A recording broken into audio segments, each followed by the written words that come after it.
కొత్తగా జాయిన్ అయిన వాళ్ళ కోసం అన్న మీరు చిన్న స్మాల్ బ్రీఫ్ ఇంట్రడక్షన్ ఇవ్వండి. అలాగే మీరు మీ లైఫ్ పార్ట్నర్ని చూస్ చేసుకునే విషయంలో మీరు ఎలాంటి సిద్ధపాటుని కలిగి ఉన్నారు, దేవుని చిత్తాన్ని మీరు ఎలా తెలుసుకోగలిగారు మాకు షేర్ చేసుకోండి. Okay, fine. మరొకసారి వచ్చిన మీ అందరికీ కూడా మా ఇద్దరి తరఫున హృదయపూర్వకమైన ఆహ్వానం తెలుపుతున్నాం. We really thank you with all our hearts for joining with us tonight. నా పేరు Vijay Kumar, most of you know well. నా వైఫ్ హెప్సిబా విజయ్.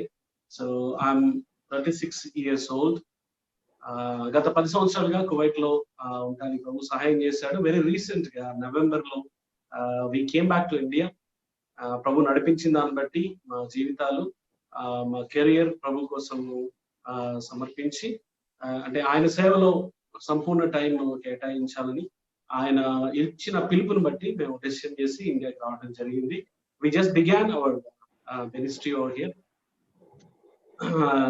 ఇక పెళ్లికి సంబంధించిన విషయం అంటే, నాకు పెళ్లి కావడానికంటే 3 సంవత్సరాల ముందు నుంచే 2013లో పెళ్ళైంది. 2010వ సంవత్సరం నుంచి దాదాపు 2.5 years నేను వివాహం గురించి కొంచెం సీరియస్ గా ప్రార్థన చేయడం, ప్రభువు మీద కనిపెట్టడం, అలా పరిస్థితులు రోజులు గడుస్తున్న కొద్దీ ఎక్కువ ప్రభు మీద ఆధారపడటం, ఆయన పనిలో ఇన్వాల్వ్ అవటం ఇలా ఉండింది. మ్యారేజ్ గురించి, దాని ఇంపార్టెన్స్ గురించి నేర్చుకోవడం జరిగింది వివిధ దైవజనుల ద్వారా. అలా నేర్చుకుంటూ ఉండగా దానికి ఇది చాలా ప్రాముఖ్యమైంది అని తెలుసుకొని ఇంకా కమిటెడ్ గా నా లైఫ్ ని ప్రభు చేతుల్లో పెట్టి, ప్రభు నీ చిత్తం చేయాలి, నీ మనసుని నేను ఎరిగి, నీ మనసులో ఏదుందో నా కొరకు నువ్వు ఏ అమ్మాయిని సిద్ధపరిచావో అదే చేయాలి అన్న తాపత్రయంతో రెగ్యులర్ గా ప్రభుకి సరెండర్ చేసుకుంటా ఉండేవాడిని. అలా ఉండగా మరి నా వైఫ్ హెప్సిబా సంబంధం రావడం, దాన్ని ప్రార్థన చేస్తుంటుండగా మనసులో ఒక తెలియని నెమ్మది, ముందుకి వెళ్ళాలి అన్నటువంటి నడిపింపు నేను గమనించాను. అదే రకంగా మరి నేను యవనస్తుల మధ్యలో ఎక్కువ మొదటి నుంచి పరిచయం చేస్తా ఉండేవాడిని కాబట్టి అమ్మాయిలు అబ్బాయిలు ఎలా ఉన్నారు, చర్చ్ లో వాళ్ళు ఎట్లా ఉన్నారు, ఒక నామకార్థమైన జీవితం ఉంది, ఒక మెకానికల్ లైఫ్, తిరిగి జన్మించిన అనుభవం లేకపోవటం, అలా లేకుండానే బాప్తిసాల్లో సాక్ష్యం ఇచ్చి ఈవెన్ పరిచర్లో సండే స్కూల్ కూడా చేస్తున్నా, ఇలాంటి వ్యక్తుల్ని నేను గమనిస్తూ వారి మధ్యలో పరిచయం చేస్తాను కాబట్టి నేను కేర్ఫుల్ గా ఉండాలి అని, అమ్మాయితో మాట్లాడాలి అని చెప్పాను. సో మా మామయ్య గారికి ఫోన్ చేసి, అంకుల్ మరి నేను ఇట్లా మీ అమ్మాయితో మాట్లాడాలనుకుంటున్నాను, ఎందుకు మాట్లాడాలనుకుంటున్నాను కొద్దిగా నా ఇంటెన్షన్ ఇది అని చెప్పినప్పుడు వాళ్ళు కూడా సమ్మతించారు. అమ్మాయితో మాట్లాడాను, ఆ టెస్టిమనీ షేర్ చేశాను, తన టెస్టిమనీ కూడా అడిగాను. అలాగా మా ఇద్దరి మాటల్లో కొంత నాకు అవగాహన వచ్చింది. ఈ అమ్మాయి ప్రభుత్వ సంబంధం కలిగి ఉంది, దేవుని బిడ్డ, మరి ఎప్పుడో మారు మనసు అని కాదు, ఇప్పుడు ప్రభుతో ఒక లైవ్ కమ్యూనికేషన్ రిలేషన్షిప్ తనకు ఉందని నాకు అర్థమైంది. ఆ తర్వాత ఈ అమ్మాయి ప్రభు మందిరాన్ని, ప్రభు సేవను ప్రేమించే అమ్మాయి అని నేను ఇతరుల ద్వారా కూడా ఎంక్వైరీ చేసి తెలుసుకున్నాను. నా క్లోజ్ మెంటర్స్ ని తన ఇంటికి పంపించి తనతో మాట్లాడి ఆ విషయాలు కూడా కనుక్కొని వాళ్ళు కూడా she's the best suitable for you అమ్మా అని అడ్వైస్ చేయడం కూడా జరిగింది. ఇంకో పక్క నుంచి భారంగా ప్రార్థన చేస్తున్నాను, ప్రభు నీ చిత్తం నాది కాదని. ఆ తర్వాత మరి ఇక్కడికి రావడం, తను నేను కలవడం, మా ఇంట్లో వాళ్ళందరికీ కూడా తను నచ్చడం, అప్పటికే ప్రభు మా ఇద్దరికి సమాధానము, నెమ్మది ఈ విషయంలో నడిపింపవడం ద్వారా మేము 2013 January 25th వివాహంలో జత చేయబడ్డాం. This is how we come to know the Lord. ప్రభు కూడా తన వాక్యం ద్వారా నడిపించాడు, బలపరిచాడు, స్థిరపరిచాడు. ఇది షీఈస్ ద గర్ల్ అన్నటువంటి ఒక భరోసా నిశ్చేతన ఆత్మలో కలగజేశాడు. తద్వారా మేము యునైట్ అయ్యాం. Yeah, that's about me. అందరికీ యేసుక్రీస్తు నామమున వందనాలు. This is Hepsiba Vijay. నేను పుట్టింది పెరిగింది అంతా హైదరాబాద్ లో. నా ఎడ్యుకేషన్ అంతా ఇక్కడే కంప్లీట్ అయింది. అలా నాకు దేవుడు PhD కంప్లీట్ చేయడానికి ఆయన కృపనిచ్చారు. ఒక గాడ్లీ ఫ్యామిలీలో నేను పెరగడానికి ఆ ఎన్వైరన్మెంట్ నా పేరెంట్స్ మాకు క్రియేట్ చేశారు, మా గార్డియన్స్. అలా ఎదుగుతున్నప్పుడు నా ఎడ్యుకేషన్ ఒక జంక్షన్ లో, దాని తర్వాత నేను జాబ్ చేస్తూ కూడా ఉన్నాను కాలేజ్ లో లెక్చరర్ గా. ఆ టైంలో నాకు మ్యారేజ్ ప్రపోజల్స్ చూస్తున్నారు. నాకు అసలు మ్యారేజ్ అంటేనే ఒకలాంటి భయం వేసేది అనమాట. ఎందుకంటే ఒక సెన్సిటివ్ హార్ట్ కలిగింది. ఎవరైనా నన్ను గట్టిగా అరిచినా కూడా నేను చాలా బాధపడతాను. అలాంటిది నేనే ఎన్నోసార్లు క్వశ్చన్ చేసుకునేదాన్ని, నా లాంటి వాళ్ళకి ఎవరైనా ఉంటారా, ఇలాంటి వాళ్ళని ఎవరైనా మ్యారేజ్ చేసుకోవడానికి అట్లా ఎవరైనా బాయ్స్ ఉంటారా అని. ఉన్నప్పుడు నాకు చాలా ప్రపోజల్స్ వచ్చాయి. ఆ టైంలో నేను ఇంట్లో డాడీ వాళ్ళని చెప్పాను, డాడీ నాకు ఎక్కువ హైదరాబాద్ లో ఉన్న ప్రపోజలే తెండి, అబ్రాడ్ ప్రపోజల్ వద్దు. That was my only reservation అన్నమాట. కానీ కంప్లీట్ గా దేవుని మీదే డిపెండ్ అయ్యేదాన్ని. దేవా మీ చిత్తానికి నేను వదిలేస్తున్నాను. అలాంటి టైంలో ఒకసారి ఎక్కువ అబ్రాడ్ నుంచే వస్తున్నాయి ప్రపోజల్స్. ఒకసారి డాడీ నైట్, అమ్మ ఒక ప్రపోజల్ వచ్చింది, అబ్బాయి పేరు విజయ్, కువైట్ లో ఉంటారని. అప్పుడు ఒక యవనస్తురాలిగా నా అలవాటు ఏంటంటే ఉదయాన్నే సాధ్యమైన తొందరగా 3:30 ఆ ప్రాంతంలో లెగ్చుకొని ప్రేయర్ చేసుకోవడం, క్వైట్ టైం. అప్పుడు అలా చేసుకున్నప్పుడు నేను అడుగుతున్నా, ప్రభా డాడీ రాత్రి ఇలా చెప్పారు, మరి మీరు నాతో మాట్లాడండి ఈ విషయంలో. So God was very specific, lord నేను అక్కడికి వెళ్ళాలి లేదు అని బైబిల్లో ఉండదు, కువైట్ అన్న ప్లేస్, మీరు నాతో మాట్లాడండి అని. Then God was speaking to me, అవునమ్మా నువ్వు హైదరాబాద్ తప్ప వేరే దగ్గరికి వెళ్ళనన్నావు, తల్లిదండ్రుల దగ్గరే ఉన్నావు, ఇన్ని రోజులు చూసుకుంది నువ్వే, నా వాళ్ళని చూసుకుంది, వాళ్ళ ఆరోగ్యంగా ఉండడానికి నువ్వా కారణము అని. ఐ టోల్ లేదు ప్రభా నేను కాదని. అలా కంప్లీట్ గా నా చిత్తాన్ని దేవుని చిత్తానికి అప్పగించుకోవడానికి, నన్ను నేను సరెండర్ చేసుకోవడానికి దేవుడు నాకు సహాయం చేశారు. అప్పుడు నాతో సామ్ 45:10, కుమారి ధైర్యముగా ఉండుము, నీ తండ్రిని నీ ఇంటి వారిని మరువుము అని, నీ రాజును ఎదుర్కొంటకు సిద్ధపడము, ఆ వాక్యం ద్వారా. దాని తర్వాత రోజు కూడా నా క్వైట్ టైంలో ఫ్యామిలీ ప్రేయర్ లో చర్చ్కి వెళ్తే ఏం మాట్లాడతారు అన్ని రాసుకునేదాన్ని, మా కౌన్సిలర్ ని, మా మెంటర్ ఆంటీని తనకి చెప్పేదాన్ని. సో అలా రోజులు గడిచే కొద్దీ నేను ఆయన ఫోటో కూడా నేను చూడలేదు, completely I was dependent on the lord. వాళ్ళ గురించి ఏ ఇన్ఫర్మేషన్ కూడా నా దగ్గర లేదనమాట, ఓన్లీ పేరు తెలుసు. బట్ నా నమ్మకం ఏంటంటే ప్రభు మాట్లాడితే నేను చేసుకుంటాను అనేసి. So God spoke very clear to me, నాకు మరీ ఉత్తమమైన దానిని ఎంచుకొనింది, అది తాను దగ్గర నుండి తీసివేయబడదు అనేది నాకు కన్ఫర్మ్ చేశారనమాట. అలా January 25, 2013, అంటే రేపటికి కరెక్ట్ గా 8 years అవుతుంది. నా మ్యారేజ్ అయ్యే ముందు నాకు ఒక్కటే ఉండేది ప్రేయర్, ప్రభా మీరు ఎప్పుడైనా చేయండి కానీ ఒకసారి నాకు మ్యారేజ్ అయిన తర్వాత నాకు రిగ్రెట్ ఉండకూడదు అని. ఇన్ని సంవత్సరాల్లో ఏ ఒక్క క్షణం కూడా ఎందుకు నాకు ఇట్లాంటి భర్తని ఇచ్చావు అన్న ఏడ్పు నాకు ఎప్పుడు లేదు. So all glory goes to God. ఇలా నేను దేవుని చిత్తాన్ని నా వివాహ విషయంలో కనుక్కున్నాను. Thank you. నేను కూడా చేసిన చిన్న ప్రార్థన మీకు చెప్తాను, ఎవరొస్తా ఎంకరేజ్మెంట్ కోసం.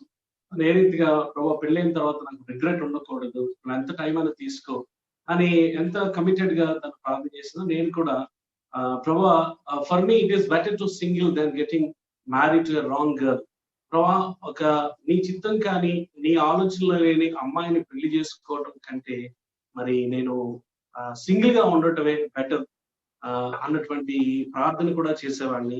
అలాగే మరి నేను ఒంటరిగా ఉన్నప్పుడు నేల మీద బోర్లుగా పడుకొని, ప్రభా నువ్వు ఈ విషయంలో సహాయం చేయకపోతే నాకు ఏం తెలియదు, నేను రేపటి గురించి గుడ్డివాడును, I'm blind for tomorrow, so మీరే నన్ను నడిపించాలి. అప్పటికి మా నాన్నగారు కూడా చనిపోయారు, ఇప్పుడు నాకు తండ్రి కూడా లేడు, నువ్వే తండ్రివి, నా వివాహ విషయంలో హెడేక్ అంతా నీవే, నువ్వే పూర్తిగా నడిపించాలి అని ఎప్పటికప్పుడు కమిట్ చేసుకోవడం ద్వారా నా మీద భారం లేకుండా తేలికైపోయింది.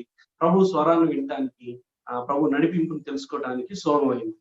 So this is about our marriage, వివాహ విషయంలో ఇలా అయింది. ఒక డిస్క్లైమర్ చెప్పాలి, సారీ అమ్మా ఇంటరప్టింగ్ యూ రేష్మా. మా ఇద్దరి అనుభవాలు మీరు విన్నారు, ఇద్దరిది వేరువేరుగా ఉంది. తన నడిపింపు ఒక రకంగా ఉంది, నా నడిపింపు ఇంకొక రకంగా ఉంది. ఇలా ఎందుకు స్పెసిఫిక్ గా చెప్తున్నామంటే ప్రతి ఒక్క వ్యక్తిని దేవుడు వివిధ రకాలుగా నడిపిస్తాడు. ఆయన God is a God of variety. So నేను ఇలానే చేశాను కాబట్టి మీరు ఇలానే చేయాలి, ఇలానే కనుక్కోవాలి, ఇలానే ఉండాలి అన్నది కొంచెం మనం ఆలోచన చేసుకోవాలి. సో మాకు ఇలా జరిగింది, ఇద్దరికి వేరువేరుగా జరిగింది. ఇది ఒక మంచి గుర్తు ఏంటంటే దేవుడు భిన్న రకాలుగా నడిపిస్తాడని. మీ మీద ఎవరైనా ఒత్తిడి చేస్తుంటే నువ్వు ఇలానే చేయాలి, ఇదే పద్ధతి, ఇట్లనే దేవుని చిత్తం కనుక్కొని చెప్పాలంటే కొంచెం ఆలోచన చేయండి please. Okay brothers, so nice. ఇందాక సారీ ఫర్ డిస్కనెక్ట్ అయిపోయింది నాది phone. First of all wish you happy wedding anniversary both of you. చిన్న మాట మీ గురించి చెప్పాలని కోరుకుంటున్నాను. Brother and sister both are encouraging. దేవుని బిడ్డల్ని చాలా ఎంకరేజ్ చేస్తూ ఉంటారు. వాక్యాన్ని బోధించడమే కాకుండా వాటిని పాటిస్తూ వాటిని అనుసరిస్తూ కమ్ అండ్ సీ us అని వాళ్ళ గృహాన్ని దేవుని బిడ్డల కొరకు తెరిచి ఉంచారు. మరియు ఇక్కడ ఉన్న ఎంతో మంది కుటుంబాలకి ఒక మాదిరికరమైన కుటుంబంగా వాళ్ళు ఉన్నారు. Thank you so much brother and sister. అలానే నాకు ఒక క్వశ్చన్ బ్రదర్, మీ లైఫ్ పార్ట్నర్ లో మీకు నచ్చిన 3 క్వాలిటీస్. ఆఫ్ కోర్స్ చాలా ఉంటాయి, బట్ షార్ట్ అండ్ స్వీట్ గా 3 బ్రదర్. అలానే సిస్టర్ మీరు కూడా బ్రదర్ లో నచ్చిన 3 క్వాలిటీస్. ఓకే, ఫస్ట్ చెప్తాను. ఓకే, ఫస్ట్ చెప్తాను నేను. నా హస్బెండ్ లో నాకు నచ్చిన 3 క్వాలిటీస్ చెప్పాలంటే, ఒక sentence about my husband, he's a very God fearing person, దైవ భయం కలిగిన మనిషి, ఒక right husband and a very responsible father. నేను జీసస్ నైతే ముఖాముఖిగా అంటే ఈ లోకంలో ఆయనతో జీవించినప్పుడు నేను ఆయన చూడలేదు కదా, ఎన్నోసార్లు ఆయన బిహేవ్ చేసేది, ఆయన ఉండే మాటలు, ఆయన మాట్లాడే మాటలు అనిపిస్తుంది జీసస్ కూడా ఉంటే ఇలానే మాట్లాడతారని. So I could see Jesus, life of Jesus in my husband.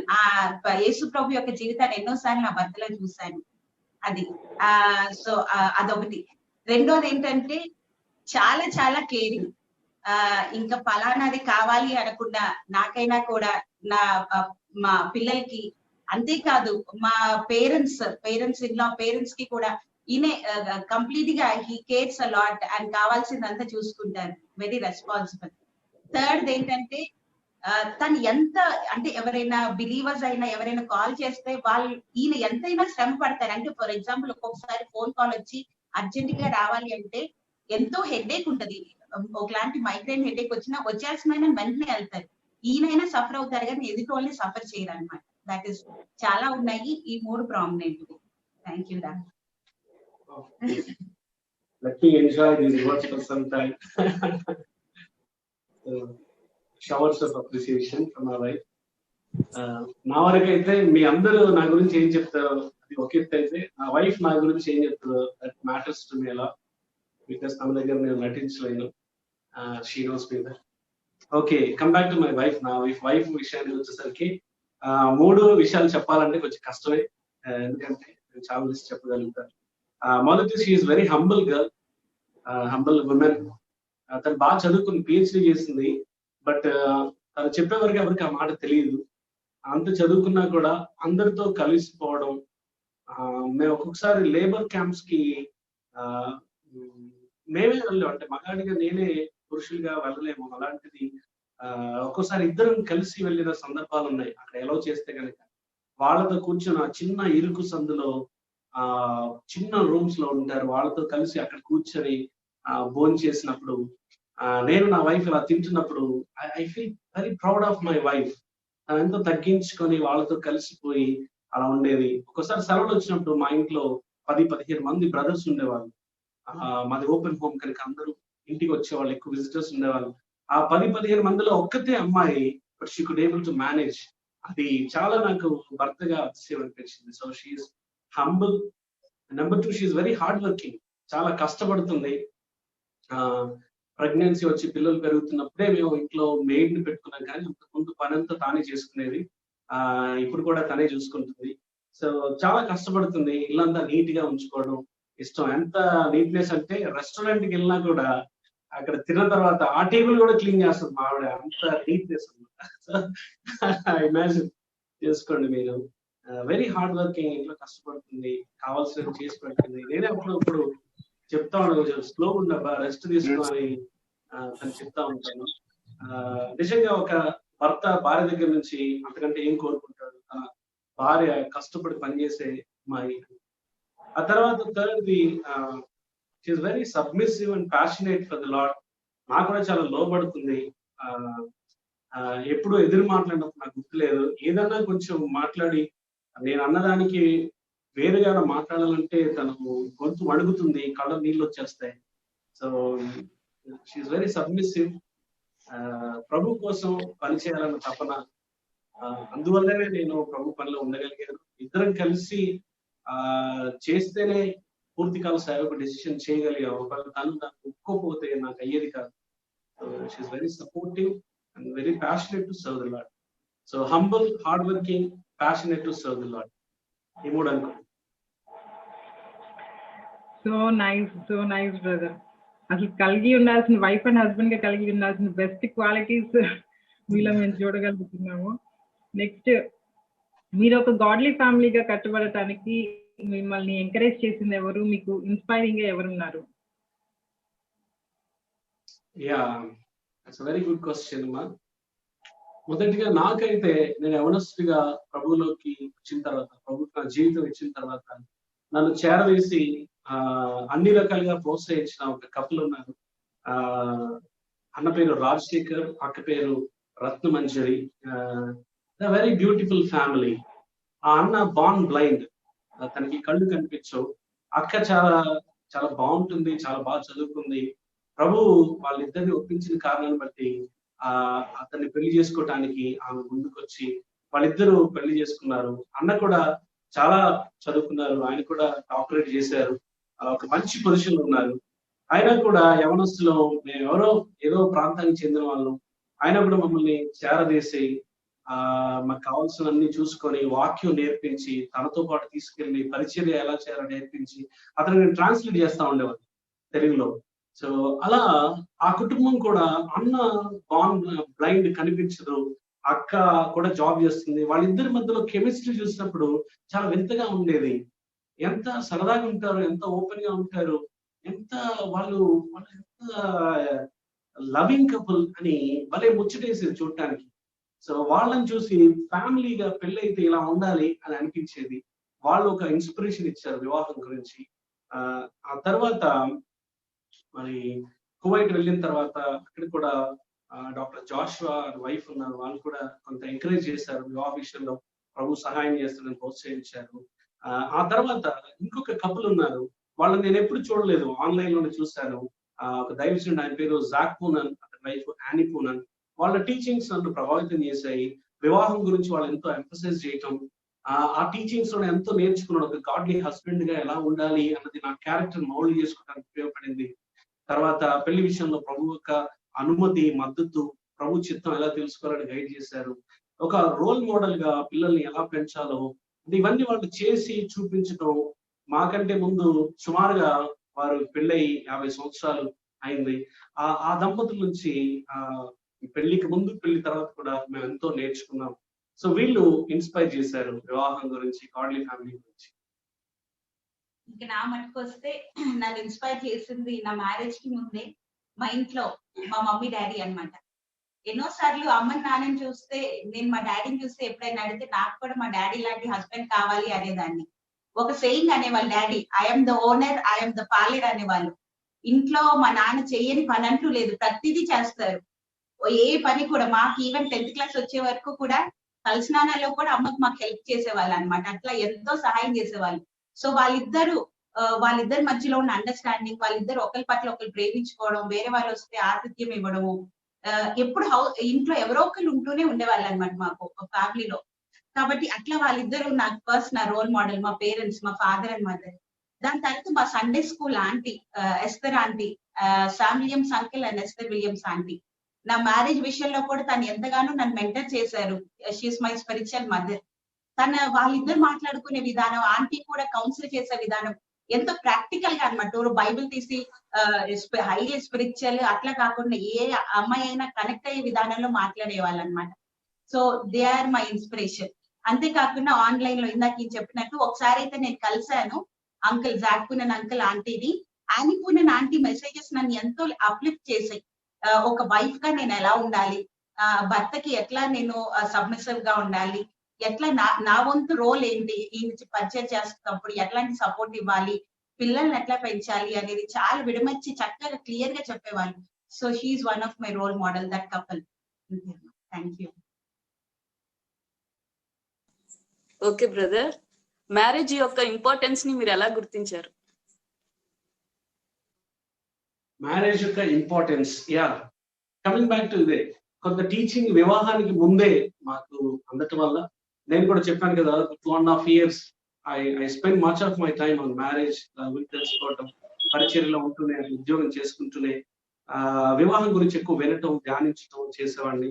అలా నాకు మెల్లిగా ఏం అర్థం ఉందంటే, ఒక వ్యక్తి యొక్క జీవితంలో, అది అమ్మాయి అయినా అబ్బాయి అయినా, తన వివాహం అంటే తన మ్యారేజ్ భార్యాభర్తల మధ్యలో సఖ్యత, ఆనందం, నెమ్మది లేకపోతే that will effect on every other area of their lifes. మిగతా వారి అన్ని ఏరియాస్ లో దాని ప్రభావం ఉంటుంది. ఉదాహరణకు కుటుంబంలో నెమ్మది లేకపోతే ఆఫీస్ లో ఎక్కువ పెర్ఫామ్ చేయలేము. కుటుంబంలో నెమ్మది లేకపోతే చుట్టుపక్కల వాళ్ళతో సరిగా ఉండలేము. కుటుంబంలో నెమ్మది లేకపోతే సంఘ పరిచర్యగా చేసేది చాలా గడ్డు పరిస్థితులు ఎదుర్కోవాల్సి ఉంటుంది. కుటుంబం నెమ్మది లేకపోతే మిగతా బంధువుల్లో కూడా ఇబ్బందులు ఎదుర్కొంటారు. ఇలా చెప్పుకుంటూ పోతే భార్యాభర్తల మధ్యలో సఖ్యత, ఆ బంధం కనుక సరిగా లేకపోతే మిగతా అన్ని ఏరియాస్ లో పిల్లల మీద కూడా ప్రభావం చూపుతుంది, తల్లిదండ్రుల మీద ప్రభావం చూపుతుంది. కాబట్టి ఇలాగా నేను కన్విక్షన్కి వచ్చాను ఏంటంటే, ప్రభువా నా వివాహం నీవు అనుకున్నట్టు ఉండాలి. కేవలం వెడ్డింగ్ డే కాదు, వెడ్డింగ్ డే తర్వాత వెడ్డెడ్ లైఫ్ నీ చిత్తానుసారంగా ఉండాలి, నువ్వు మెచ్చే రీతిగా ఉండాలి అని అనుకున్నాను. దానికి నేను పెళ్లికి ముందు నుంచి దేవుని పరిచర్యలో, వాక్య పరిచర్యలో ఉండటం వల్ల ఇంకా ఎక్కువ దాన్ని సీరియస్ గా తీసుకోవడం జరిగింది. నేనేం నమ్ముతానంటే బలంగా, మరి చూడండి, ఒక కుటుంబ ఒక 3 అంతస్తుల బిల్డింగ్ ఉందనుకోండి. అందులో మొదటి అంతస్తు పర్సనల్ లైఫ్, వ్యక్తిగతమైన జీవితం, అక్కడ మనం ఎలా ఉన్నాం. ఆ తర్వాత నెక్స్ట్ స్టేజ్ పరిచర్య కాదు, కుటుంబ జీవితం. 2వ అంతస్తు కుటుంబాన్ని కట్టుకోవాలి. 2వ అంతస్తు కట్టకుండా 3వ అంతస్తు వెళ్ళటం అది దేవుని చిత్తం, క్రమం కాదని నేను నమ్ముతాను. ఈ రోజుల్లో చాలా సార్లు ఏమవుతుందంటే, కుటుంబం పరిస్థితి ఎలా ఉన్నా, కుటుంబంలో పరిస్థితులు ఎలా ఉన్నా కూడా పరిచర్యలో ఉంటారు, సేవలో ఉంటారు. ఆ సేవ అంత ఫలితాలు ఇచ్చేటట్టు మనకు కనిపించదు. చాలా మంది వేలెత్తి చూపిస్తారు, ముందు నీ కుటుంబం గురించి చూసుకోవా అని అంటారు. బయటికి అనకపోయినా లోపల అనుకుంటారు. కాబట్టి మొదట నా వ్యక్తిగతమైన జీవితం, ఆ తర్వాత నా కుటుంబ జీవితం, ఆ తర్వాత నా సేవా జీవితం.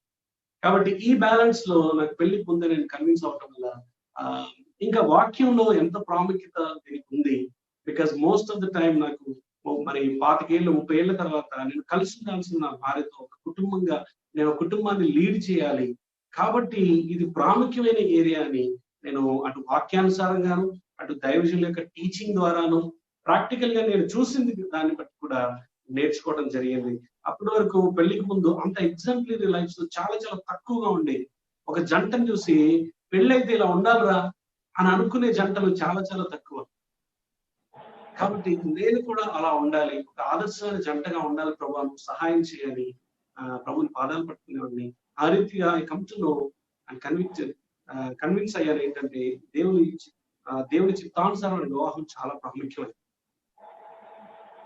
నేను కూడా నా భర్త చెప్పిన దానికి అంతటికీ 100% ఏకీభవిస్తాను. నిజమే, ఒకవేళ ఒక ఎగ్జామ్ లో ఫెయిల్ అయితే కష్టపడి మళ్ళీ 2వ సారో 3వ సారో ఎప్పుడైనా రాసుకొని క్లియర్ చేసుకోవచ్చు. జాబ్ విషయంలో కూడా జాబ్ సాటిస్ఫాక్షన్ లేకపోయినా, టార్చర్ ఉన్నా, కావాలంటే వేరే ప్లేస్ కి మనం రీలొకేట్ అవ్వచ్చు. కానీ మ్యారేజ్ అనేది అలా కాదు. ఒకసారి ఒక పర్సన్ తో అయిన తర్వాత ఎంత వర్క్ ప్లేస్ లో ఎంత కష్టపడి అల్టిమేట్ గా ఇంటికి వచ్చిన తర్వాత ఇంట్లో కూడా శాంతి లేకపోతే ఇంకా అది చాలా నరకం అన్నమాట. కాబట్టి ఇంట్లో ఆ సమాధానం, భార్యాభర్తల మధ్య మంచి అండర్స్టాండింగ్, వారు కలిసి ఉండడం, ఆ అన్యోన్యత అనేది చాలా ఇంపార్టెంట్. ఇంకా అది లేకపోయినా ఇంకా లైఫ్ అంతా మెస్ అయిపోతుంది అనేది నా అభిప్రాయం. So marriage, happy married life is very important. తర్వాత దీనికి సంబంధించి ఒక మాట కూడా గుర్తు చేయాలనుకుంటున్నాను మీ అందరి క్షేమం కోసం. వివాహం విషయంలో అంటే ఒక క్రైస్తవ నాయకుడు, క్రైస్తవ పరిచారకుడు, సేవకుడు గురించి చెప్తున్నప్పుడు తిమోతికి పౌలు రాస్తూ అంటాడు 3వ అధ్యాయం 1 తిమోతిలో, ఒకడు తన కుటుంబాన్ని 4వ వచనంలో తన ఇంటి వారిని బాగుగా ఏలువాడని ఉండాలి. 5వ వచనం, ఎవడైనా తన ఇంటి వారిని ఏలనేరకపోయిన యెడల అతడు దేవుని సంఘంలో ఎలాగ ఏలును. నేను పరిచయంలో ఉన్న కారణాన్ని బట్టి, దేవుడు నాకు ఇచ్చిన వరాలని నేను సంఘంలో ఉపయోగిస్తున్న కారణాన్ని బట్టి, నా కుటుంబ జీవితం కనుక నేను సరిగా లీడ్ చేయకపోతే I believe that I'm unfit to do the ministry of God అన్నది నా యొక్క ఒప్పింపు. అందుచేత మరి ఆ వాక్యం కూడా నాకు ఎంతో భయం వేస్తా ఉండేది అన్నమాట చదివిన. రేపు పొద్దున్న నువ్వు పెళ్లి తర్వాత కూడా పరిచయం ఉండాలంటే నీ కుటుంబాన్ని సరిగా వెళ్ళాలి. So your family life is very important అనేది మేము ఆ రీతిగా గ్రహించాం. ఎస్ అన్న, థ్యాంక్ యూ. ఫ్యామిలీ యొక్క మ్యారేజ్ యొక్క ఇంపార్టెన్స్ ని చాలా చక్కగా వివరించారన్న. Thank you so much sister. అలాగే మీరు ఫ్యామిలీలో అంటే వైఫ్ అండ్ హస్బెండ్ గా మీ మధ్య వచ్చే ప్రాబ్లమ్స్ ని మీరు ఎలా సాల్వ్ చేసుకుంటారు? మా ఇద్దరి మధ్యలో వచ్చిన ప్రాబ్లమ్స్ ని ఓకే, ఒకటి హానెస్ట్ గా కన్ఫెస్ చేయాలంటే we also made many mistakes. కొన్ని తప్పిదాలు చేసాం, దేవుని వాక్యాన్ని ఉల్లంఘించాం, కొన్ని సమస్యలు కొని తెచ్చుకున్నాం. ఏదైనా మా ఇద్దరి మధ్యలో ఒక విషయంలో డిసగ్రిమెంట్ వచ్చినప్పుడు కానీ దాదాపుగా పెద్ద ఆర్గ్యుమెంట్ అయితే ఎప్పుడు అవ్వలేదు. చిన్న వచ్చారు, అంతా దేవుని కృప, దేవుని సహాయం. పైగా మేము పెళ్లి తర్వాత వెంటనే నేను అక్కడే ఉండేవాడిని. పెళ్లి తర్వాత నా వైఫ్ కూడా కువైట్ లో జాయిన్ అవ్వడం, ఈ తల్లిదండ్రులు, అత్తమామలు, తర్వాత మిగతా సిబ్లింగ్స్, చుట్టాలకి అందరికీ దూరంగా ఉండటం వల్ల మాకు కొన్ని సమస్యలు తగ్గినట్టే లెక్క. మేము ఒప్పుకోక ఎందుకంటే ఇక్కడ అందరితో పాటు ఉండడం వల్ల they face lot of problems with other people. అయితే మా ఇంటి మధ్యలో వచ్చినప్పుడు ఒకటి మేము పెళ్లికి ముందు ఎంగేజ్మెంట్ తర్వాత కూడా అనుకున్నాం ఏంటంటే, మేము పెట్టుకున్న ప్రిన్సిపల్స్ ఒకటి, never go to bed with a matter which is unsettle. ఏదైనా ఒక ఇష్యూ సెటిల్ కాకుండా నిద్రలోకి జారుకోకూడదు అని ఒక తీర్మానం చేసుకున్నాము. అది మాకు కొంత హెల్ప్ అయింది. తర్వాత ఇద్దరం కూడా ప్రభుని ప్రేమించి ప్రభు పరిచయంలో ఉన్న కారణాన్ని బట్టి ఏదన్నా అలా వస్తే ఒకలాంటి గద్దింపు, అసమాధానం ఉండేది, నెమ్మది ఉండేది కాదు. ఎంత త్వరగా అయితే త్వరగా సమాధాన పడాలి అని అనుకునే వాళ్ళం. అయితే నేను తగ్గించుకొని తన దగ్గరికి వెళ్తాం, లేదా తను తగ్గించుకొని నా దగ్గరికి రావడం. ఒక్కొక్కసారి ముఖాలు చూసుకుంటే నవ్వొచ్చేది, సెటిల్ అయిపోయి ఇష్యూ, అది చిన్నదే కాబట్టి. ఆ తర్వాత ఇద్దరం మరి సారీ అని చెప్పడం మానేసుకొని దయచేసి నన్ను క్షమించు అని అడిగేవాళ్ళం. ఎందుకంటే సారీ అంటే పెదాలు ఊరికి చెప్పేస్తున్నాయి వితౌట్ మీనింగ్ అని వి రీఫ్రేజ్ దట్. ఇద్దరం ఒకరికొకరు క్షమాపణ అడుగుకునే వాళ్ళం. ఆ రీతిగా సాల్వ్ చేసుకునే వాళ్ళం. మూడోది భయం ఉండేది ఏంటంటే, భార్య భర్త మధ్యలో అసమాధానం అనేది శత్రువుకి ద్వారం తెరిచినట్టు అవుతుంది. సాతాను వాడు మన కుటుంబంలో జొరగొట్టడానికి భార్యాభర్తలుగా మనందరం మధ్య ఉండే అసమాధానమే ద్వారం తెరిచినట్టు అవుతుంది అని నేను నమ్ముతాం.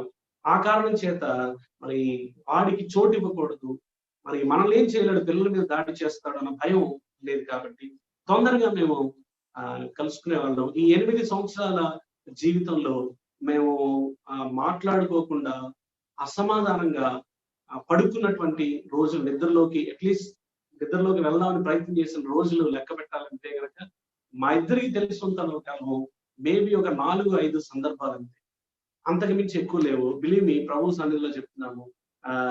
ఒక్కొక్కసారి నిద్ర పట్టేది కాదు, సమాధాన పడిపోయేవాళ్ళం. ఒక్కొక్కసారి పడుకున్నా కూడా తెల్లవారికి ముందే ఇద్దరం సమాధాన పడేవాళ్ళం.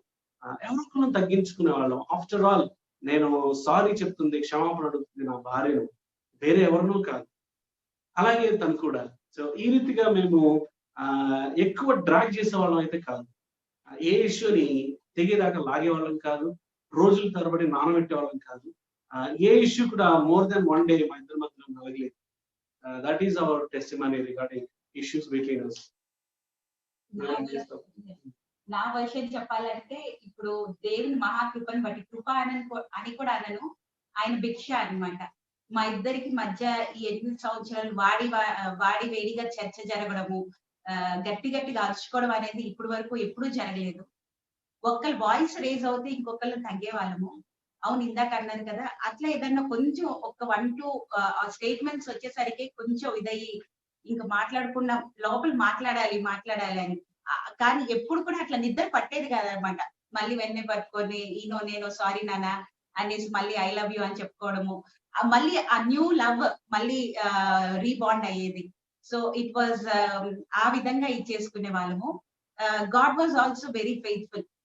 ఎప్పుడు నన్ను ఎప్పుడు కొట్టలేదు. 8 years లో చెయ్యి ఎత్తిందే లేదు. ఇంకోటి కొట్టడం కాదు, ఎప్పుడు నన్ను గట్టిగా తిట్టింది కూడా లేదనమాట. సో గట్టిగా అరిచి తిట్టింది నాకు గుర్తులేదు. So it is all God's glory. Thank you.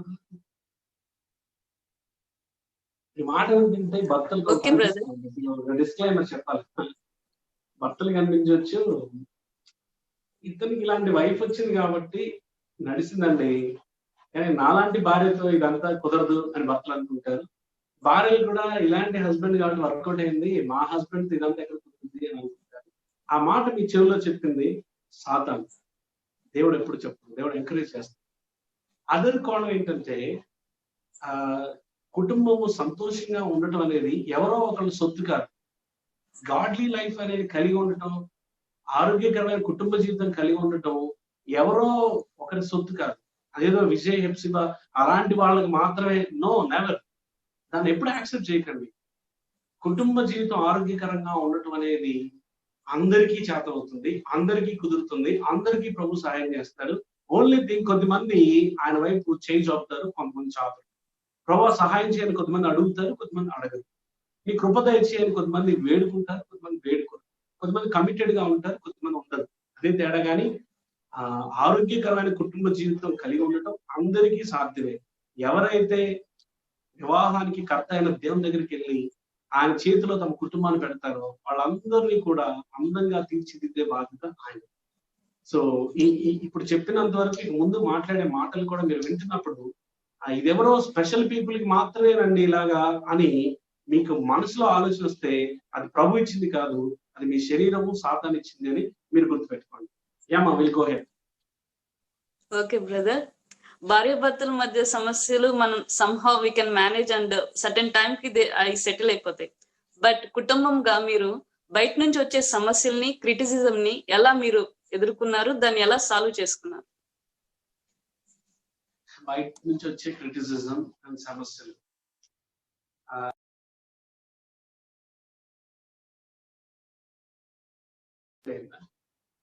చెప్తా.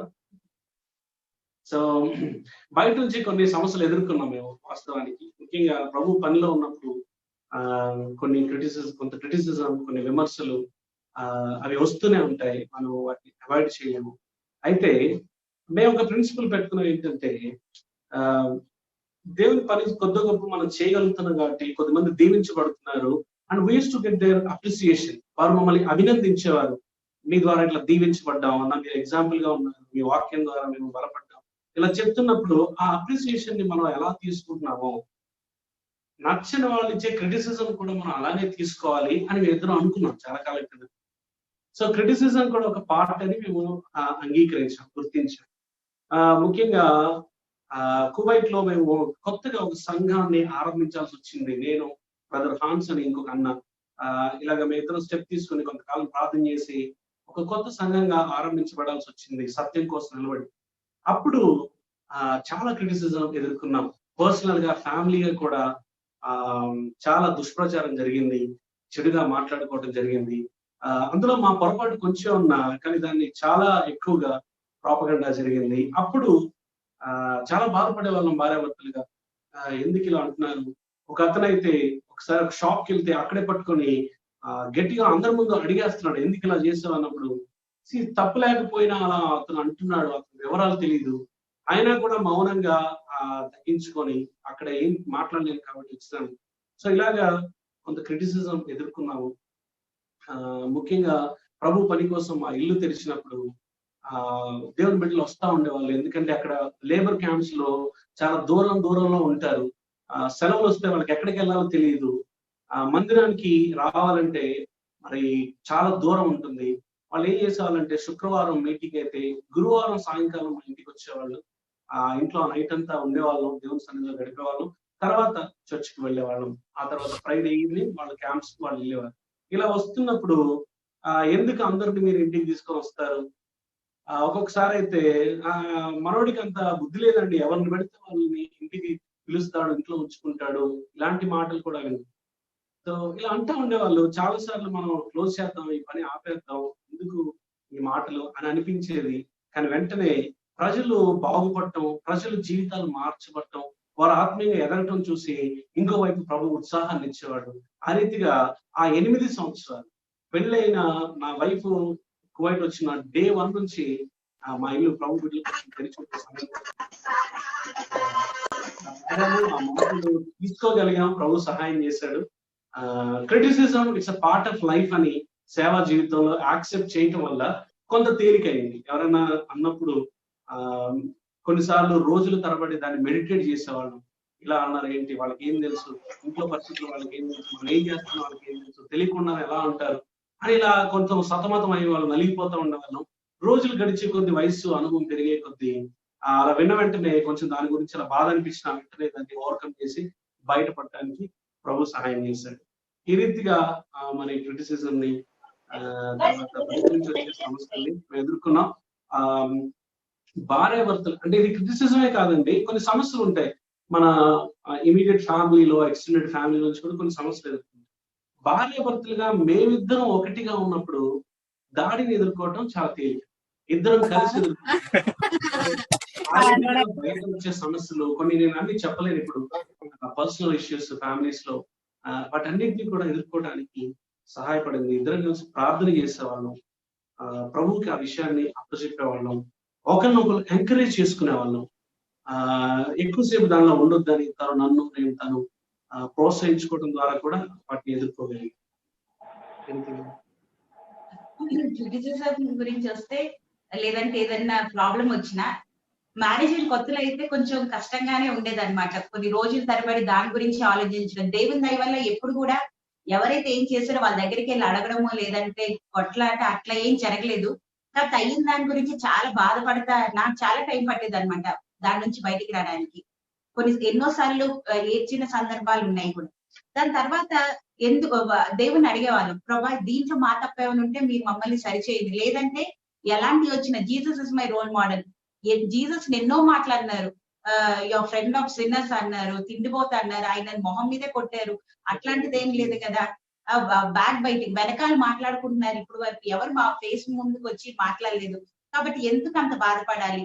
అలా బాధపడుతూ ఉంటే ఆ బాధపడే టైంని ఆయన పరిచర్య చేస్తే మనం ఇంకా ఎఫెక్టివ్ గా చేయొచ్చు కదా అని ఒకరినొకరు ఎంకరేజ్ చేసుకుంటూ ముందుకెళ్తున్నాము. This is how we are able to take criticism and overcome it.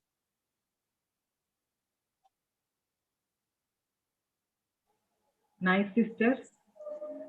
మీరు ఫ్యామిలీలో కలిగి ఉన్న కొన్ని వాల్యూస్ కానీ, మీ ఫ్యామిలీ వాల్యూస్ కానీ, మీ విలువలు కానీ, మీరు కలిగి ఉన్న విలువలు కానీ, ఫ్యామిలీకి సంబంధించి మీరు కలిగి ఉన్న మిషన్ స్టేట్మెంట్ గురించి కానీ మాతో షేర్ చేసుకోండి.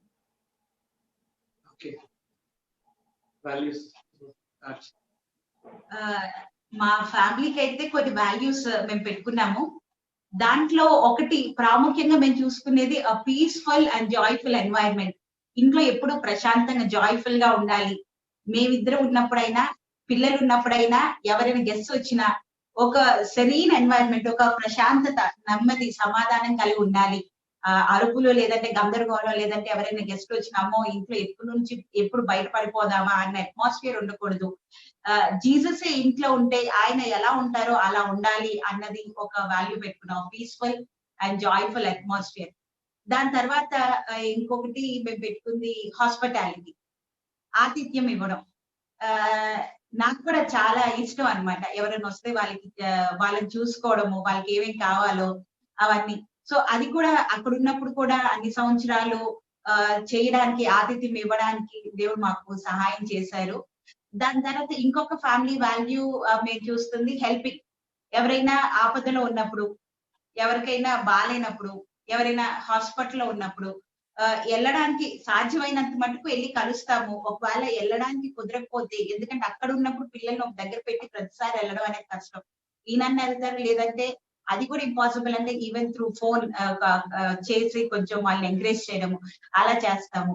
These are some family values. మిగతాది ఏం చెప్తారు? Okay. Another thing, no gossip and backbiting at our home. So వేరే జనాల గురించి గుసగుసలు, ముచ్చట్లు కొంతకాలం అలా జరిగింది, కానీ తర్వాత రోజుల్లో కట్ చేసుకున్నాం.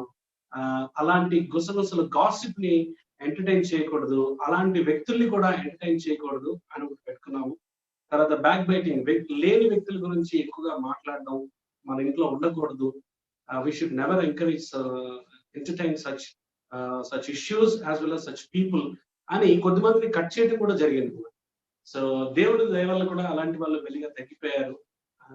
అది ఒక మంచి వాల్యూ మనందరం కూడా పెట్టుకోవడానికి. మన ఇంట్లో వేరే వ్యక్తుల గురించి విషములు కనపడకూడదు. తప్పుడు మాటలు, చెప్పుడు మాటలు, దురద మాటలు వినిపించకుండా ఉండాలి అనేది ఇంకొకటి. అండ్ వన్ మోర్ థింగ్, చాలా కమ్ అండ్ సీ, వచ్చి చూడండి. పెళ్లికి ముందే దేవుడు ఆ విషయం ద్వారా నాతో మాట్లాడిన యోహాను సువార్త 1వ అధ్యాయంలో యోహాను శిష్యులు యేసు ప్రభువుని వెంబడిస్తూ, రబ్బీ ఎక్కడ కాపురం ఉన్నావు అని అడుగుతారు. ఆయన అంటాడు, నేను పలానా ఊర్లో కాపురం ఉన్నా అని చెప్పలేదు, కానీ కమ్ అండ్ సీ, వచ్చి చూడండి, నాతో పాటు రండి అని అంటాడు. వాళ్ళు వెళ్ళి ఒక పూట ఆయనతో ఉంటారు. ఆ మాట నన్ను చాలా ప్రభావితం చేసింది. ప్రభా, నేను కూడా నా జీవితంలో ముఖ్యంగా నా పెళ్లి తర్వాత కేవలం స్టేజ్ మీద నేను నిలబడి చెప్పే మాటలు వినండి అని మాత్రమే కాకుండా నా ఇంట్లో నేను ఎలా ఉంటున్నానో వచ్చి చూడండి అని చెప్పేటట్టు ఉండాలి అని పెళ్లికి ముందే ఆ నిర్ణయం తీసుకున్నాను. అలాంటి ఒప్పింపు నాకు ప్రభు ఇచ్చాడు.